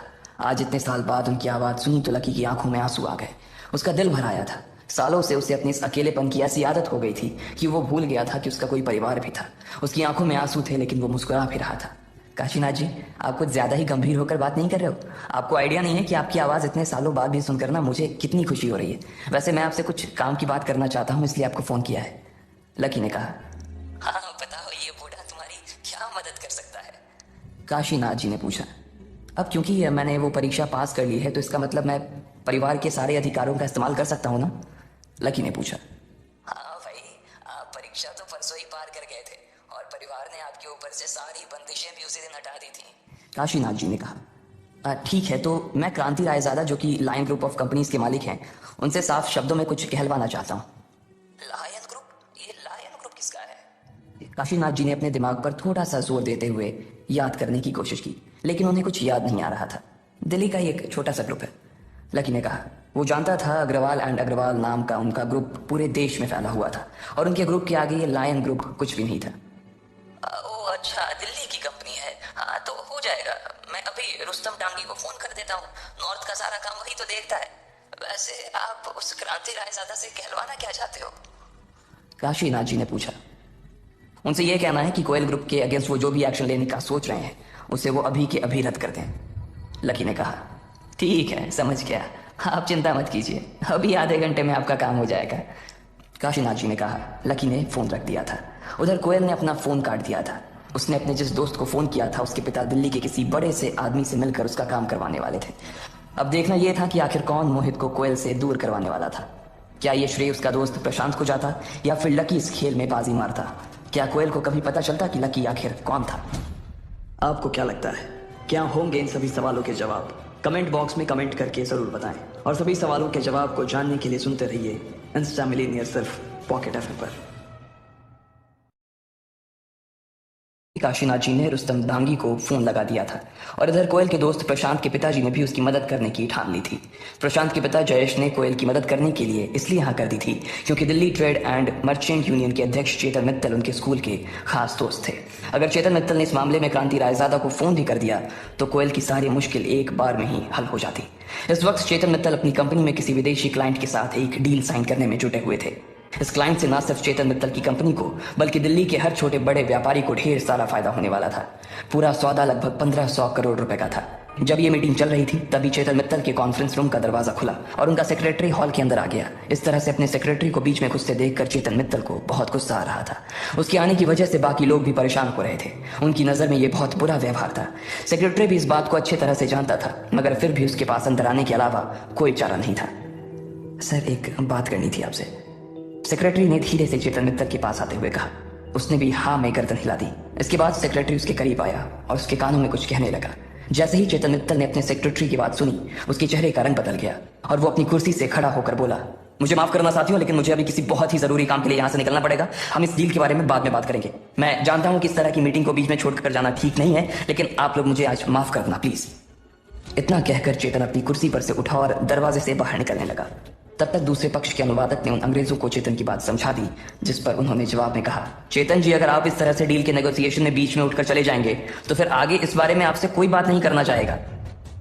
चेतन ने पलटकर देखा तो पाया कि उनका लीडर चेतन के इस व्यवहार से बहुत ही नाराज हो गया था। देखिए, आपका कहना बिल्कुल ठीक है, लेकिन फिर भी इस वक्त मुझे जाना पड़ेगा, आगे जैसा आप लोगों को ठीक लगे, चेतन ने कहा और वहां से निकल गया। उसके सेक्रेटरी ने उसके कान में ये कहा था कि अभी अभी रुस्तम डांगी का फोन आया था और उसने लायन ग्रुप और कोयल ग्रुप के बीच जो विवाद था उसे सुलझाने के लिए चेतन मित्तल को याद किया था। चेतन मित्तल के लिए 1500 करोड़ रुपए से ज्यादा रुस्तम डांगी का फोन था। वो एक बार के लिए अपने धंधे में नुकसान झेल सकता था, लेकिन वो रुस्तम डांगी की नाराजगी किसी भी कीमत पर नहीं झेल सकता था। अगर ऐसा होता ना तो सिर्फ उसे पैसों का नुकसान नहीं होता, बल्कि उसकी पूरी कंपनी और अध्यक्ष होने की उसकी जो छवि थी वो छवि एक बार में ही धूमिल हो जाती। इधर चेतन मित्तल सबसे नीचे माले पर पहुंच गया था और अपनी गाड़ी की ओर बढ़ता जा रहा था। उसका सेक्रेटरी भी उसके पीछे पीछे ही आ रहा था। ठीक इसी वक्त प्रशांत के पिता जयेश भी चेतन के दफ्तर में पहुंच चुके थे। चेतन भाई, जयेश जी चेतन की ओर देखकर मुस्कुराए और उसकी ओर बढ़ने लगे। उन्हें इस बात का पूरा भरोसा था कि चेतन उनकी इस मामले में कुछ मदद कर सकता था, लेकिन चेतन ने उसकी तरफ मुड़कर भी नहीं देखा और ना ही उसकी बात को सुना। वो दरवाजे से सीधा बाहर निकल गया और अपनी गाड़ी में बैठ गया। इधर लकी भी लाल किले की दीवार पर आकर बैठ गया था। वहीं पास में एक चौपाटी थी जहां पर ढेर सारे लोग शाम के वक्त घूमने फिरने आया करते थे। लकी वहां आते जाते हुए लोगों को अकेला बैठकर देख रहा था। एक प्रेमी जोड़ा दीवार पर थोड़ी ही दूरी पर उसके पास बैठा हुआ था। वो दोनों एक ही आइसक्रीम को बारी बारी से खा रहे थे। लकी को उन्हें देखकर डिम्पल के साथ बिताए वो सुहाने दिन याद आ रहे थे। लकी अक्सर उसके साथ खाना बनाता था और उसे यही लाल किले की दीवार पर बैठा कर खिलाता था। वो अपनी जेब से थोड़ा थोड़ा पैसा बचाकर उसे आइसक्रीम भी खिलाता था। डिम्पल के साथ गुजरा उसका वक्त इतनी जल्दी गुजर जाएगा, उसे इस बात की उम्मीद नहीं थी। भले ही उसे अपने आप पर यह शक था कि वो परीक्षा में पास कर पाएगा या नहीं, लेकिन उसे कभी ये शक नहीं था कि वो और डिम्पल एक दूसरे से अलग हो जाएंगे। उन दोनों ने इस दीवार पर बैठकर कितने सारे वादे किए थे। कितनी ही बार डिम्पल अपना सिर उसकी गोदी में रखकर यहाँ से लाल किले की मीनार को देखा करती थी। उसे उम्मीद ही नहीं थी कि ये रातों रात इतनी बदल जाएगी। डिम्पल उसके लिए उस मीनार जैसी हो गई थी जिसे अब वो सिर्फ देख सकता था, छू नहीं सकता था। जब लकी अपने इन सब ख्यालों में खोया हुआ था, ठीक उसी वक्त फिर से उसके फोन की घंटी बजी। लकी ने देखा ये भूमिका का फोन था। उसका फोन देखते ही लकी उदास हो गया था। सिर्फ डिम्पल ही नहीं बल्कि भूमिका भी उन लड़कियों में से थी जो उसके सीधेपन का बहुत फायदा उठाती थी। वो कॉलेज की चीयर लीडर टीम की लीडर थी। लकी भी उस टीम का अभी तक एक हिस्सा था। भले ही उस टीम में सभी लड़कियां थीं, लेकिन कपड़े उठाने, सामान उठाने, बाजार कुछ ले जाने का सारा काम लकी ही देखता था। वो लड़कियां थीं और इसलिए वो ये सब काम नहीं कर सकती थी। इसलिए लकी इन सब चीजों के लिए उनका असिस्टेंट बन गया था। हेलो लकी, अभी के अभी लाल मैदान में आओ, उधर से भूमिका ने कहा। हाँ, पर क्या हुआ? लकी ने पूछा। ज्यादा सवाल जवाब मत करो, जो कह रही हूँ वो करो। वैसे भी यहाँ मेरा दिमाग खाने वाले बहुत से लोग मेरे सिर पर बैठे हुए हैं, भूमिका ने कहा और बिना लकी की बात सुने ही फोन काट दिया। लकी को कभी कभी भूमिका के ऊपर हंसी आती थी। उसका दिमाग अक्सर गर्म ही रहता था और फिर भी उसे लीडर बना दिया गया था। ऐसे में तो वो और भी ज्यादा गर्म हो जाती थी, इसलिए लकी उसकी बातों का ज्यादा बुरा नहीं मानता था। यहाँ बैठकर डिम्पल को याद करने से तो अच्छा है कि वहां चलकर कुछ काम ही किया जाए, लकी ने अपने आप से कहा और दीवार के नीचे कूद गया। इसके बाद उसने अपनी पैंट साफ की, अपना हाथ साफ किया और मैदान की ओर जाने के लिए निकल गया। थोड़ी ही देर बाद लकी मैदान में पहुंच चुका था और उसने देखा कि मैदान में अभी 5-6 सुंदर लड़कियां खड़ी थी। लकी, पहले तो तुम इधर आओ। तुम आज इतने स्लो मोशन में क्यों चल रहे हो? भूमिका ने लकी को अपने पास बुलाते हुए कहा। वो एक लंबे से कद की लड़की थी जिसका चेहरा लंबा और आंखें थोड़ी सी डरावनी थी। हर वक्त उसका दिमाग गर्म होने की वजह से उसकी भौहें हमेशा तनी हुई रहती थी। इससे पहले कि लकी कोई जवाब दे पाता, भूमिका ने अपनी जेब से 100 रुपए का नोट निकाला और बोली, जाओ और मेरी सभी साथियों के लिए पानी का बोतल लेके आओ। अरे यार, ये तो तुम मुझे फोन पे भी बता सकती थी ना। अगर तुम पहले ही बोल देती तो मैं पहले ही लेकर आ जाता। अब फिर से इतना चाहो, लकी ने कहा। अच्छा, तो तुम अब लीडर को सामने से जवाब दोगे? 2 कदम और चलने से ना तुम घिस नहीं जाओगे लकी महाराज। और तुमसे अगर नहीं होता ना तो बोल दो, मैं खुद ही जाकर ले आऊंगी। रिस्पॉन्सिबिलिटी नाम की कोई चीज होती है या नहीं होती है?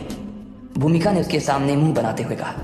लकी को लगता था कि भूमिका हमेशा गुस्से में ही रहती थी और वो सबसे ज्यादा अगर किसी के ऊपर बरसती थी तो वो लकी ही था। हालांकि लकी को कभी उसके गुस्से से डर नहीं लगता था। वो तो उसके काम के लिए सिर्फ इसलिए हाँ कर देता ताकि उसकी वजह से भूमिका का गुस्सा और ना बढ़ जाए। अगर वो इसी तरह से गुस्सा करती रहती तो एक दिन उसे ब्लड प्रेशर की बीमारी हो जाने का खतरा पक्का था। नहीं ठीक है, मैं ही जाकर ले आता हूँ, पर ये आखिरी बार है, अगली बार से ना मैं नहीं। इससे पहले कि लकी आगे कुछ बोल पाता, भूमिका ने अपनी आंखों को उसे डराने के लिए बड़ा कर लिया था। उसकी आंखें देखकर लकी को मन ही मन हंसी आ रही थी और इससे पहले कि वो उसके सामने हंसता, वो वहां से निकल गया।